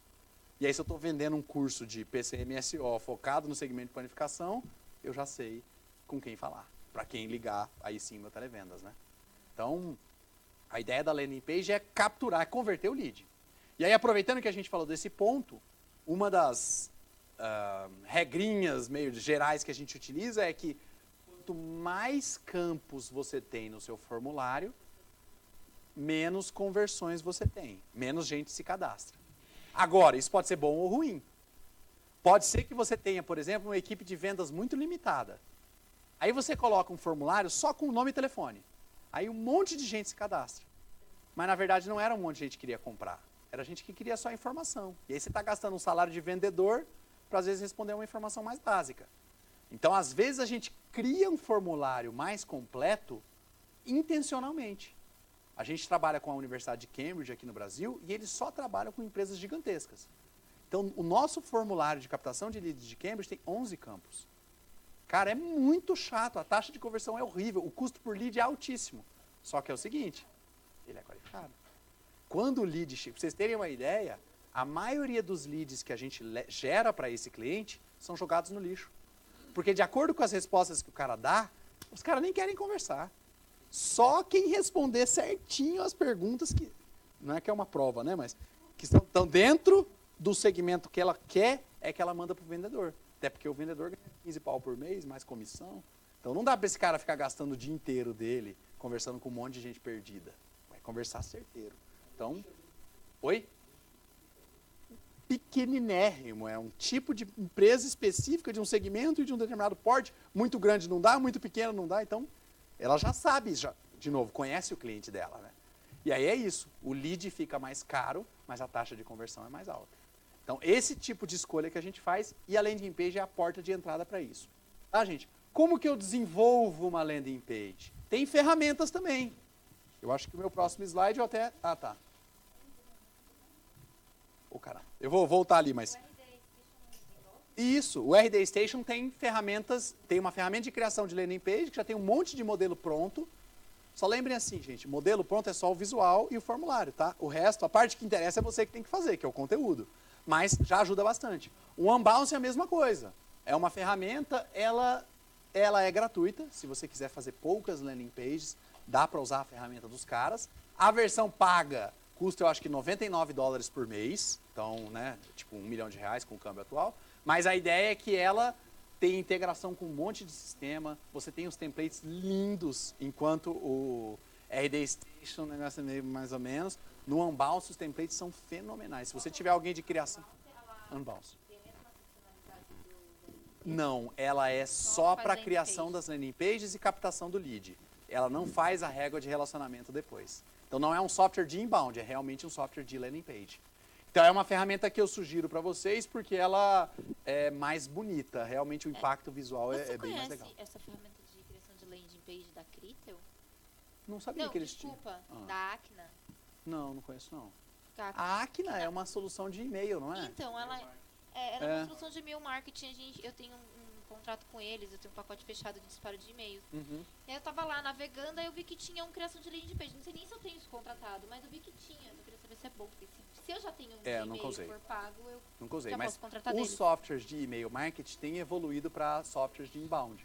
Eu tô Então, é fazendo esse bastante caminho aí. coisa com eles já, de segmentação da minha lista. Eu tenho uma lista única que eu consigo segmentar. Normalmente a base de e-mail você já segmenta, você já tem a parte de disparo configurada, sua lista já está lá, né? Criar landing page é mais um fazer detalhe, vai. Régua de relacionamento. Régua de relacionamento, então... Isso dá. Aí eu vi que ela tinha uma funcionalidade de landing page, mas eu falei, oi? Não conheço. Eu aprendi com Vou você agora. descobrir então se não é tô pago e depois eu divido, porque se faz testar parte e do tal. pacote. Não, Isso acho bom. que tem que conhecer sim. Um safari muito grande de ferramentas que você pode escolher. Então, tem que testar mesmo. E eu falei do Unbounce, em algum momento eu usava o RD, mas quando eu conheci o Unbounce, são os caras canadenses, a ferramenta deles é muito legal. Inclusive vai ter um cara amanhã, aqui em Campinas, no evento lá do Unbounce falando. Oi? Page Builder. Da Acna. Então, eu não sei se é bom, né? Às vezes se Bom. for pago, não vale a pena. Aqui, galera, eu faço um cenário ideal, tá? E eu gosto de falar sempre que o cenário é ideal. Quando eu uso a palavra cenário ideal, a expressão cenário ideal, é porque provavelmente não vai dar para fazer alguma coisa. Mas a ideia é que uma landing page tem que ter esses elementos. Tá? Ela tem que estar preocupada em cobrir todo esse escopo de elementos. Então, eu sei que está um pouquinho difícil de ler, né? Mas vocês têm acesso a esses slides depois, certo? Está tudo disponível aí. E eu vou tentar trazer aqui. Então, primeiro, título. A landing page tem que dizer para que ela veio. Você tem que entrar, a pessoa tem que cair na landing. Cair mesmo, né? Landing, né? Uma página de pouso. A pessoa tem que pousar na sua landing page, ela tem que saber o que tem ali. Então, voltando no meu péssimo exemplo do escapamento de Gol, era isso, né? Sei lá. Ela tem que entrar lá, escapamentos para Gol. E tem que dar uma foto de um Gol, quadradinho e tudo mais. Então, o título tem que ser muito claro. Gente, sem ser muito criativo aqui, no sentido de assim, usar uma linguagem muito metafórica, poética. Esquece isso aí, a pessoa não entende isso. Tem que ser direto e literal, claro. Tá? Além do título, sem navegação. Então, evita colocar menu. É por isso que a gente sai do site. A gente foi para a landing page para isso. Porque botou o menu, o cara vai clicar e vai parar em outro lugar. Então, arranca fora para não permitir isso. Então, mas se essa landing page ela é ultra comprida e eu colocar ali os botõezinhos e me leva para a barrinha Não, ali... aí beleza. Navegação dentro da landing, não tem que problema, porque o scrollar cara vai tudo. clicar e vai ficar ali. Isso, eu clico ali e já vai para a barrinha. Legal, fica bem legal bem. isso aí. Aham, super bem. O negócio é não ser externo, né? Landing page também dá pra fazer. Carrossel Como de landing. assim? Eu já trabalhei com carrossel de landing. Uma landing page, se eu queria ir pra um... Eu falava alguns outros produtos que eu tinha. Quando eu clicava no produto, eu caía pra uma outra landing page só daquele produto. Se você estiver fazendo uma campanha que você não sabe exatamente o que o cara está procurando, Exato. aí beleza. Aí você manda para uma categoria e depois manda para a página em si, né? É exatamente aquele ali. Assim, eu falava sobre quem eu era, o que eu vendia, porque o cara estava procurando minha solução. E aí embaixo eu apresentava alguns modelos daquela minha solução. Quando você tem Quando pouco ele- volume de busca pela Exato. solução específica, você trabalha com o termo genérico. Aí você manda para uma página mais Aí a genérica. gente Eu acho que o meu carrossel, próximo... aí clicava, Eu vou bater e ia voltar pra aqui, aquele mas o meu produto. próximo slide eu falo disso, ó. Aqui Mas era é a só página... landing page, eu não ia pro site. Aqui é a página do produto específica. A maioria das vezes é mais eficiente mandar para cá. Mas tem vezes que você não tem volume de busca, as pessoas nem conhecem os produtos. Aí você manda para a página de categoria, que é a página da vertical. É essa a lógica aqui, esse mesmo raciocínio. Aí tem ali os ícones de redes sociais. Muito cuidado. Primeiro, você tem conteúdo ativo nas redes sociais? Se o cara entrar, vai ter um post de semana passada ou um post de 1996? Então, você só vai incentivar o cara a seguir nos seus canais se você está entregando conteúdo, porque lembra que você mandou o cara para sua página, não porque você queria conseguir um fã, você queria o lead, caramba. Então, se a sua rede social vai ajudar o cara a gostar de você, beleza, pode linkar. Pode mandar o cara para fora, porque você vai pescar ele de novo no Twitter. Agora, se você não atualiza nada, tire isso aí. Isso é coisa de site. Landing page, não quero perder o cara, não. O ideal seria ficar, acho que no rodapé, pra não forçar o cara a sair da sua landing page, não. Não, põe no seu site. Landing page não é pra isso. Entendeu? Não, ok, mas se estiver ali em cima, ele vai, ok, o Facebook, clica lá, já sai da landing page, nem viu nada, Lascou. não preencheu nada. Não é melhor colocar É embaixo? verdade. Menos destaque. Se você achar que vai ser importante colocar, você coloca. E aí até pode ser mais em cima. Se não, é melhor não colocar. Tá? Vídeo. Nem sempre vai ter vídeo, tá, galera? É mais caro para produzir, principalmente se você tem uma linha muito ampla de produtos, tem que fazer muito vídeo. Aí, orçamentos e orçamentos, né? Mas via de regra eu tô acostumado a trabalhar sem. Então, eu sei que vídeo é um pouco mais difícil. Mas realmente o apelo de vídeo é muito forte. Vocês já ouviram falar no Érico Rocha, cara que vende um curso de marketing digital, algumas estratégias meio que pré-montadas, ele chama de fórmula de lançamento, talvez vocês tenham visto. Pode perceber que todos os, como é que ele chama, os adeptos, toda a galera que segue o Érico Rocha e os caras afins, faz vídeos. Porque realmente o vídeo, para você tocar no sentimento, lembra? Mudar a opinião, mudar comportamento, não tem jeito melhor. Com imagem, com som, né? Som impactante, funciona muito bem. Então, o vídeo é muito apelativo para convencimento. Agora, não é qualquer vídeo, tá, gente? Ah, não, eu tenho um vídeo institucional. Não, pô, é vídeo para convencer o cara daquilo que você está vendendo. Então, se for com esse foco, vale muito a pena. Botão de ação, né? Ou call to action. Aqui pode ser só um botão, se às vezes você quer mandar o cara para comprar um produto no e-commerce, ou às vezes um formulário. Mas o meu ponto aqui é falar de call to action, chamada para ação. Lembra de você conduzir o cliente, o visitante, a fazer o que você quer. Então, a call to action é o botão que tem uma chamada. Tem um verbo no infinitivo dizendo para aquele cara o que ele tem que fazer. Cadastrar, enviar, comprar, visitar, sempre forçando ele a execução. Tem que ter uma call to action e ela tem que ser clara e direta ao assunto.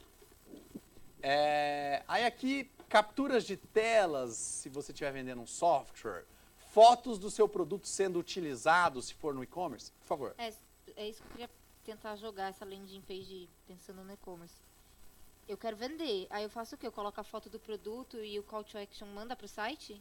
Para aquela página do produto? Não, a maioria das vezes, se eu fosse fazer uma campanha de Google para o cara que procurou o produto, eu ia mandar para a página do e-commerce que ele compra. Não É faz só se a landing sua ideia page. for captar o lead, né? Aí não. Eu acho até que você pode colocar um compre agora para pegar o percentual, o 3% que está querendo comprar de verdade. Mas a maioria das vezes, se você está mandando para landing, é porque você não está pensando em comprar nesse momento. Em vender, no caso. É outra nesse estratégia. momento. É outra estratégia, sem dúvida. Se for para comprar, manda para a loja, pô. É Que ela que já é toda feita para Eu isso. Né? estava pensando numa estratégia, sei lá, eu tenho campanhas genéricas dos meus produtos. Eu sou um e-commerce, mas eu vendo de vários fornecedores, várias marcas.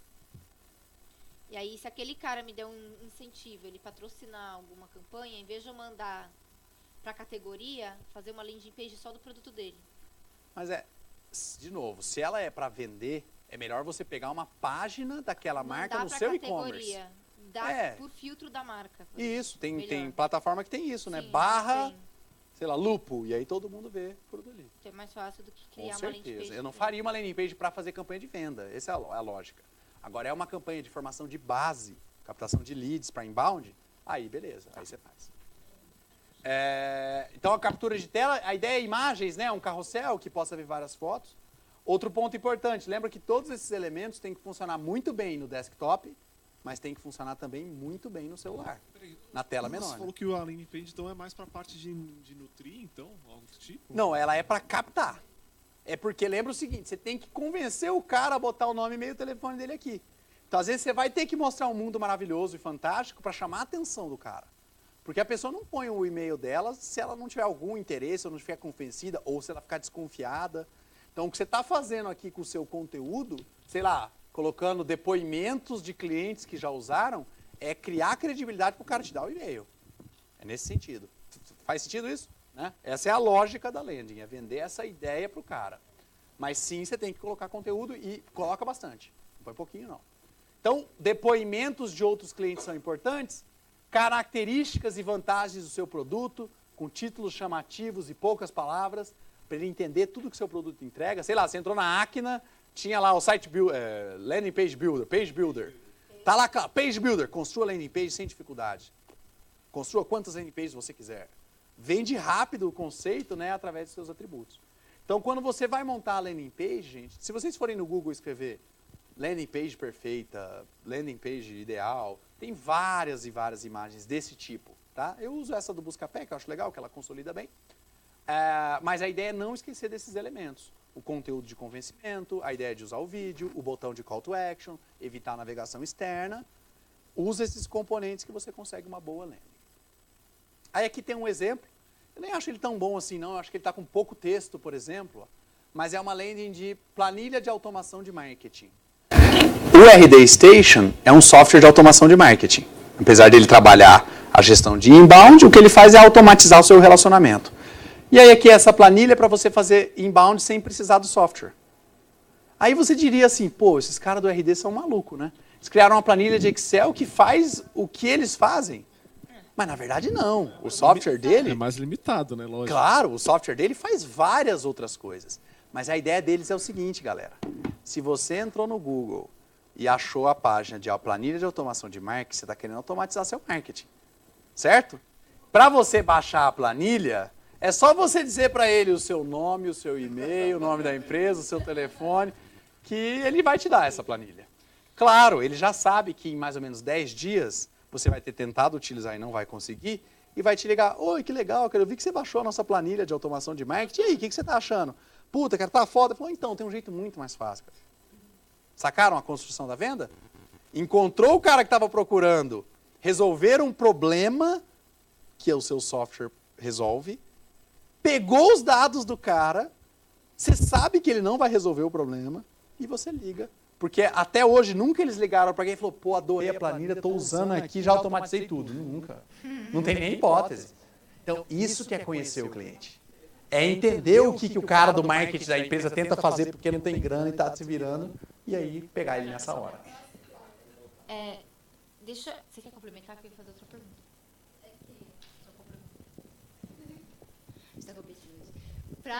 Pensando nessa estrutura, tá? Estou oferecendo uma coisa prática para ter um lead. Então, se eu quiser fazer uma promoção, não uma promoção, vender um produto específico, aí eu crio uma promoção. E aí eu coloco lá na chamada dessa landing page, descubra aqui a promoção, condição só para você por 5 dias. Aí para ele descobrir essa promoção, o valor que ele vai ter que preencher essa tabelinha de lead, esse formulário. Eu acho que ele vai te odiar para sempre. Não, mas ele vai Porque eu acho que uma condição. Você já devia falar o que ele vai ganhar de benefício, Então, entendeu? mas aí, sim, mas quem preencher pode até me odiar, mas vai ser um lead ultra qualificado, porque ele realmente quer comprar e eu tenho argumento para negociar com ele. Pode ser, pode ser. Se você estiver disposta a comprar essa briga e ela não for matar o seu relacionamento com aquele cliente, manda ver. É um jeito barato de conseguir o lead. Não. E aí não, vai, pode ter e-mail, ele vai descobrir a oferta e aí já vai estar ali o argumento pronto para o cara ligar e falar assim, olha, você tem 20% de desconto. Essa sua estratégia é muito boa para pegar todos os clientes que estão prontos para comprar, que são 3%. Sim, pode ser. O problema é que você perde 97% deles. Mas pode ser uma página só de várias? Não, claro. Além dessa estratégia, você vai ter que fazer outras para pegar as pessoas que, na verdade, nem estavam pensando em contratar o seu serviço, né? Então, eu acho que aqui o que é legal dessa estratégia do RD aqui é porque ele pegou um cara que só estava tentando automatizar o marketing, né? E, de repente, pode virar um lead barato. Isso. Repente, e aí você vai medir e você que vai me contar. Que é o que a ferramenta faz pra gente, né? Taxa de conversão, quanto você gastou de mídia, quantos leads gerou. Porque você pode fazer o seguinte, você pode ter uma etapa que se o cara entrou até aí, mas não fez a compra, se você oferecer de cara 20%, você já está perdendo faturamento. Você pode esperar, depois de 3 dias, se ele não converteu a compra, aí você tem uma ação ativa da tua empresa que vai tentar fechar a venda com o cara. Aí você fala, pô, você não comprou, por quê? Aí você oferece os 20%. Pode não ser sai também. dando os 20% de cara. Mas tem essa landing page é para aquela sua lista que foi não para nova. Sim, mas essa estratégia é baseada na gordura que tem para oferecer ali. Nós vai aumentar essa parcela de desconto, sabe assim? Não, é isso. Mas o meu Isso ponto pra quem principal já é chegou assim, até você. separa... Lead que você já tem, mas aqui Isso. quero buscar mais leads. Aí você vai começar a alimentar ele com informações legais. Isso mesmo. pra O meu ele te ponto era esse. preencher Quando você faz uma estratégia de fundo de funil, ela funciona muito bem para o fundo do funil. pra sua Mas você perde o topo do funil. Eu não ligo. E aí eu já vou direto nelas com um lead um pouco mais barato. Pode ser. Isso é um teste. Não, e isso só não vai dar volume. Entendeu? Você não vai conseguir bater sua meta com isso. Mas você vai conseguir um lead muito barato e muito eficiente, com certeza. A minha pergunta era, né, não complementando o que você falou, qual que é a diferença do Salesforce pro RD Station?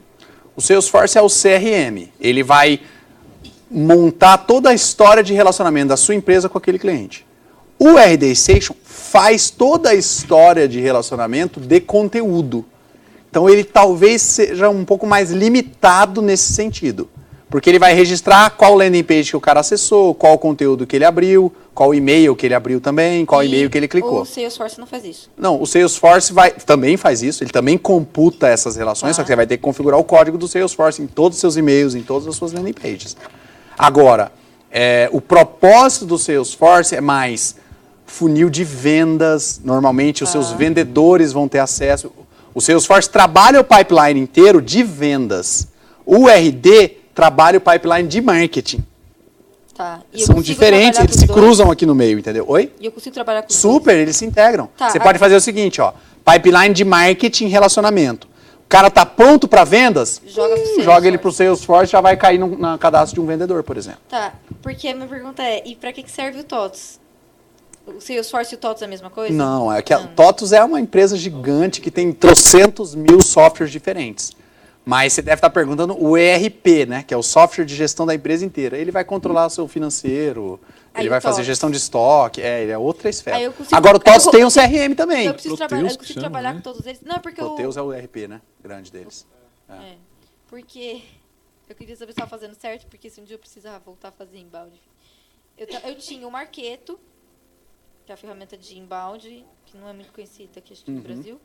E aí o Marketo conversava com o Salesforce, que o Salesforce mandava o pedido pro TOTS. Não, mas aí é muito mais por muito- burocracia da empresa, que tem que registrar o pedido para gerar uma nota fiscal, sabe? Isso. É processo Então, ok, que eu não é a trabalhar nossa com todo esse esfera, povo. entendeu? É normal. É normal você fazer esse tipo de integração. Tá. A gente faz muito. Fazer esse caminho, porque às vezes a área de vendas trabalha com outra lógica do que a de marketing, né? Entendi. É muito Então, tudo bem trabalhar com todos super, eles. super mesmo. Obrigada. E é legal mandar na hora certa pro software certo também, né? Exato. Só manda pro Salesforce quando tiver vendedor na parada. Porque, exatamente, a gente fazia o quê? Lead é tudo pro Salesforce. Aí a gente falou assim, não, mas a gente tem a opção do Marketo, então um lead, vamos pro Marketo. É isso aí. depois faz... Enquanto esse lead só tá lendo o texto e baixando conteúdo, não tem por que você mandar pro Salesforce. Agora, a hora que o cara declarou uma intenção ou tá dentro do target, aí entra no Salesforce e começa o pipeline E de aí vendas, o né? vendas trabalha. Talvez fosse se eu fosse desenhar isso que eu falei, né? É como se você tivesse o funil de marketing aqui em cima. E aqui no fundo do funil de marketing começava o de vendas, né? Então, os caras que chegassem nessa última etapa aqui, você mandaria eles para o Salesforce. Salesforce. Integrado, automático, né? E aí imagina que você tenha 10 mil leads aqui e só 400 aqui. Vão só os 400 para lá, né? E aí vendeu, cairia pro... Boa. pro Daí realizou a vendas, entraria no Proteus lá. E da aí, TOTUS. se o lead vem... Que aí é outra parada, né? Os processos lá, Aí pagamento. o problema era, né? Se o lead vem do campo, vem de sales, eu jogaria ele pra cima? Pro marketing trabalhar também? Também. É legal, Então por eu exemplo. consigo puxar também, integrar... Você pode pegar integrar esse duas cara vias. que já tá no funil de Super. vendas e puxar Até ele de porque volta. se você vende de novo para ele, né? Você tem um ciclo de vendas que o cara compra mais de uma vez, Exato. certeza você tem que fazer mais relacionamento com ele. E com certeza o tratamento com o cara que comprou tem que ser diferente do que com o lead novo, né? E aí eu jogo Tipo de eu conteúdo. consigo puxar de volta pro... Para relacionamento também é muito bom. A gente acaba falando muito de captação de leads, porque é meio que uma necessidade mais imediata. Todo mundo quer cliente a mais, cliente novo. Mas no relacionamento você vende muito, com certeza. Então vale a pena sim. Valeu. Então acho que aqui talvez tenha sido o meu primeiro exemplo mais claro, né, gente, de estratégia. Você viu? Fez a página, pegou os dados, viu o cara dando problema, ligou e vendeu a solução para ele. essa é uma outra pergunta que surge. Ah, então eu sempre tenho que fazer uma landing page? Não. Às vezes você usa a própria estrutura de navegação do seu site. É só que ela vai ter aqueles problemas que a gente falou, pontos de fuga. Às vezes você vai ter que conversar com a área de TI, que é péssimo, né? Ah, o cara da TI vai fazer daqui a 6 meses, porque ele tem um roadmap de implementar um negócio no back-end do PHP, e aí o negócio não vai, né? Não, mas eu falo isso porque eu sou da área também de TI, cara. TI normalmente é isso, o cara já tem 1000 coisas para resolver, né? Então é difícil ele priorizar para o marketing. Tem coisas muito mais graves lá de faturamento e tudo mais que ele não consegue priorizar. Então na landing você consegue isolar. A gente configura um subdomínio, aí o cara da TI só configura a entrada de DNS pra gente lá, e aí você trabalha naquele subdomínio, sem nem mexer no software do cara. É muito, não, muito projeto de marketing para na TI. Claro, não é nem por falta de grana, né? Às vezes trava tudo. Então a landing page te ajuda a evitar, mas às vezes está com uma plataforma, ou tem uma equipe ágil para implementar essas coisas, ou o marketing é prioridade, vale muito a pena. Se de repente o site está bem estruturado e eu faço uma campanha, um display, qualquer coisa, eu posso direcionar para a página de produto que eu quero. Isso, exato. Por exemplo, Preciso mandar pra se for um site, vamos imaginar que não é um e-commerce, é um site institucional. Sim. Você tem a página do produto, do serviço específica. Bota um formulário nela, pô. Eu falei da campanha de intercâmbio agora há pouco. Lá a gente usou o site do cara. Estava tudo bem estruturado, ele tinha um programa de intercâmbio para engenheiro, tinha lá a landing page explicando tudo, o programa muito legal, formuláriozão. Filé. Pode botar um pop-up na página lá também. O RD Station, por exemplo, trabalha com um pedacinho de código que você põe no site que faz aquele pop-up que ela descreveu. A hora que o cara tira o mouse para sair, ele fala, ô, cara, pô, lembra de mim aí. Oi? Você tava saindo, você faz as brincadeiras assim, né? Você vai levando assim e já aparece um pop-up gigante. Exato. Você sai da área ativa, que ele chama, vai ali para onde tem o botão de voltar ou fechar, ele sabe que você está vazando, né? Então, dá para usar sim, não precisa necessariamente desenvolver a landing page. O Unbounce é um tipo de ferramenta que você nem precisa do programador, né? Você entra lá, você mesmo monta. E é responsivo, tudo? Puta, fenomenal. Fenomenal. E aí eu posso trabalhar as métricas Ela é de SEO. mobile first, que eles falam. Ela foi criada para ser para o mobile, mas também funciona no desktop, entendeu? Ela inverte a relação. E aí eu consigo colocar todas aquelas métricas de SEO, título, descrição, tudo. Fabuloso. Produz o conteúdo ali, preenche as meta tags, você coloca os pixels que você quer de conversão, tudinho na ferramenta prática. Muito legal. Eu não muito legal preciso mesmo. nada de WordPress, de comprar plugin, nada. Não. Mas dá para fazer no WordPress também. Se você Não, mas quiser, deve pagar? também é uma opção, né? Ou você usa o wordpress.com. Aí O não plugin paga. do template que tem, né? Mas aí no Unbounce também é pago, né? Ele tem a opção gratuita, mas ela fica com o domínio deles. Então tem que ser o nome da sua empresa, .unbounce.com. Se você quiser domínio próprio, aí é na ferramenta Pro. Você não baixa a landing page para você, ela fica na plataforma deles. Porque o formato deles é $99 por mês. Esse é o que eles vendem, né? É freemium. Entendi. É igual aquela outra que eu sugeri do Rank. Dá para usar de graça, mas o negócio dos caras é vender a solução mesmo. Mas testa porque vale a pena, o visual é muito legal. E aí vem o desafio, né? Que a gente fez todo esse trabalho, gerou o lead, só que é o seguinte, agora que a brincadeira começou. Né? Porque o tempo todo, tudo que a gente estava falando, a gente gerou visitação no site, o cara chegou lá, botou o nome e e-mail dele para baixar a planilha. Tá, mas se ninguém ligar para ele, não vai funcionar a estratégia. Se você não tiver um e-mail pronto, que é disparado automaticamente, dando boas-vindas, não vai funcionar para o cara. Então, a brincadeira, e a gente vai falar de nutrição em cima disso, é a hora que você começa esse relacionamento. Beleza? Eu pensei em mostrar, deixa eu mostrar para vocês alguns exemplos no RD.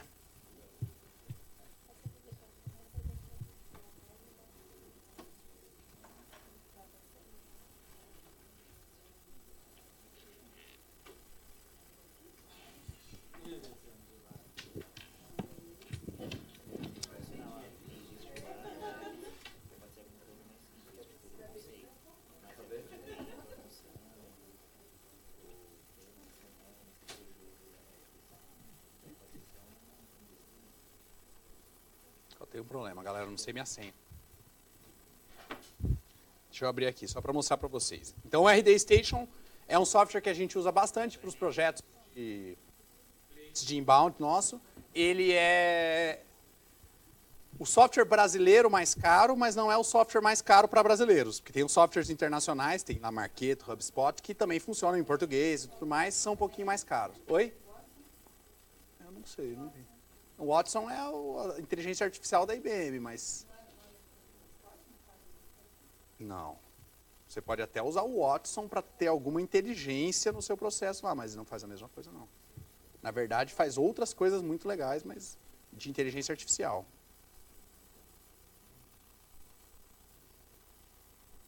Mas a IBM tem uma solução de inbound, de automação, mas eu não lembro o nome. Calma aí que eu não lembro a senha do meu programa para ver a senha, tá?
Pô, me ajuda aí, RD.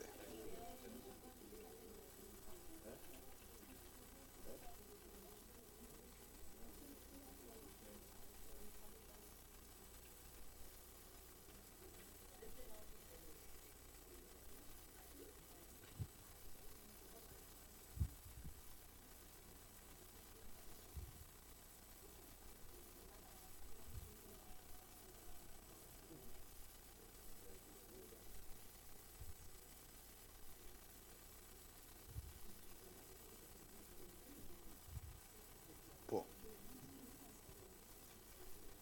Vamos ver se tem um navegador melhor aqui.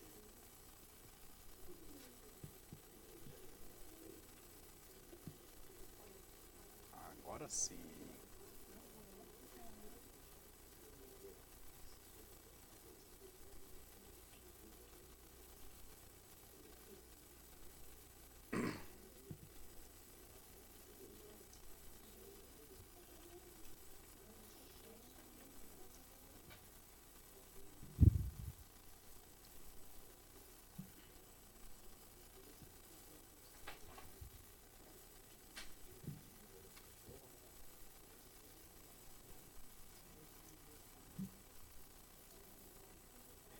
Oi. Mas aí eu não sei, eu não vou saber as suas contas, né, cara, pra mostrar. Pô, eu juro que eu tô digitando igualzinho, cara.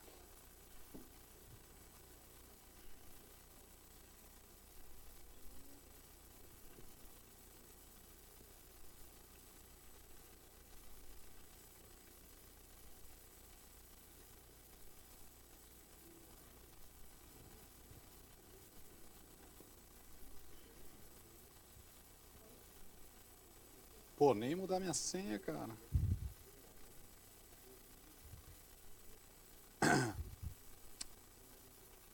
Pior que aqui eu tô logado.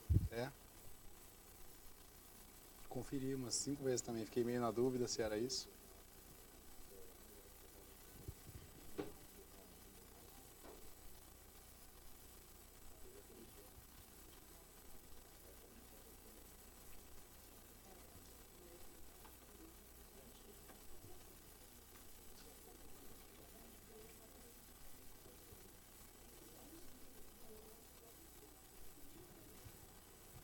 Não sei se ele tá travando alguma coisa. Oi? Você. Só priori. Mas eu achei estranho ele não falar nem deixar eu lembrar minha senha. Não sei, galera, mas assim, a minha ideia, deixa eu ver se no site deles eu consigo mostrar, mas aí até amanhã eu descubro o que deu para poder entrar para vocês.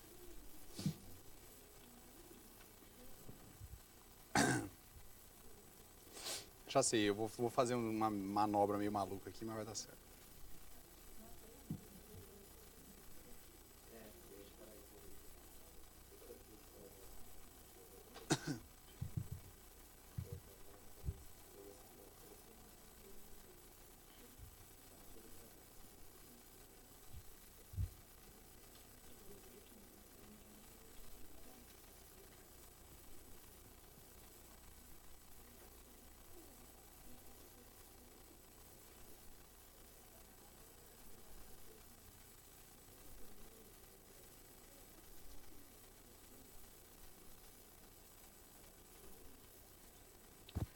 Então, esse é um exemplo de landing page do RD. Foi criado usando a plataforma deles, que amanhã, sexta-feira, eu consigo mostrar para vocês na prática. Mas, ó, permite a gente fazer esse cabeçalho com essa imagem. Já tem o formulário aqui do lado. Ó, aqui a gente pede e-mail e o setor que o cara atua. E aí, por alguma razão, esses 5 setores devem ser o foco dessa campanha, né? Que é essa cartilha desse dia a dia do microempreendedor individual. Aprenda tudo sobre a rotina do empreendedor e transforme seu sonho em realidade. Parabéns, você abriu seu negócio, mas e agora? Tarará, o que você vai encontrar na cartilha? Blá, blá, blá. Bum, baixar a cartilha. E aí, claro, obrigatório. Para o cara baixar a cartilha, tem que dar o e-mail dele, escolher o segmento e aqui e responder o CAPTCHA. Tem que saber fazer uma soma bem simples. Então, esse é um exemplo de uma landing page que é responsiva, né? Então, ele vai se adaptando de acordo com o tamanho da tela do cara. Vocês veem que o formulário já desceu, né? Ó. E aí o que é legal do RD Station é que a edição dessa landing page é assim, você dá um clique duplo aqui e tipo, já digita. Vem aqui no título, já digita, entendeu? É uma edição visual. O que você vê e o que você edita é o que aparece na hora. Então fica fácil de fazer. E no formulário, você tem os campos de cadastro, você só arrasta eles e ele vai incorporando no formulário daquela página. Ah, tem que ser as do Google. O RD Station usa as fontes do Google. Tem a maioria, não vai ter assim uma fonte muito específica que você precisar. Aí talvez você tenha que fazer via imagem. Mas ele também permite, se você manjar de programação, você pode instalar a sua própria fonte, fazer ela baixar via JavaScript, mas aí tem que manjar um pouquinho, não é tão simples quanto só editar direto aqui, né? E aí depois você, na hora de criar a landing page, consegue configurar o que acontece a hora que o cara baixar aqui. Você tem também esse fluxo, que aí entra na parte de automação, que a gente vai falar mais na sexta-feira também. Deixa eu ver se eu pego uma outra landing aqui. O segredo é menos é mais, né? Ah, com certeza, cara. Lembra que eu falei o negócio de ser direto ao assunto, né? Muito, muito importante ser direto ao assunto.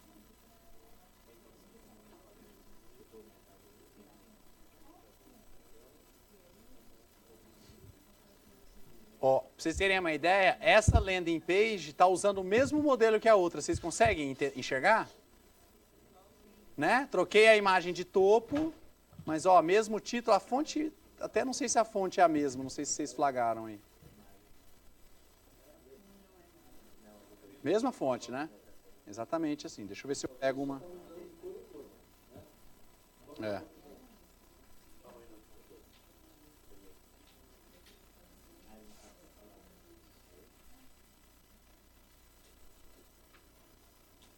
Esse é o modelo mais antigo. O RD ele deu uma reciclada nos modelos de landing page, que o povo reclamou muito. Vou mostrar uma mais antiga para vocês. Como assim? Não, já era tudo aberto, tudo aberto. Mas é uma vantagem, estar aberto é mais fácil para o cara ver tudo que ele tem para responder, né? Mas, ao mesmo tempo, o cara pode também se sentir compelido a não responder, mas aí, de novo, a tua ideia é filtrar mesmo.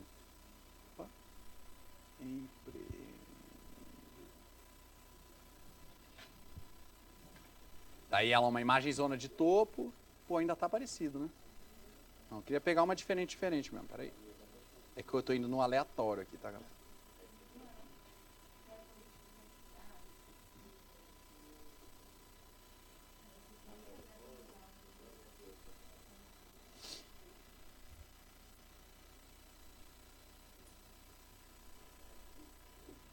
a gente chegou a fazer um estudo para esse cliente dos tipos de landing page e qual era o resultado que dava. Também foi bem legal.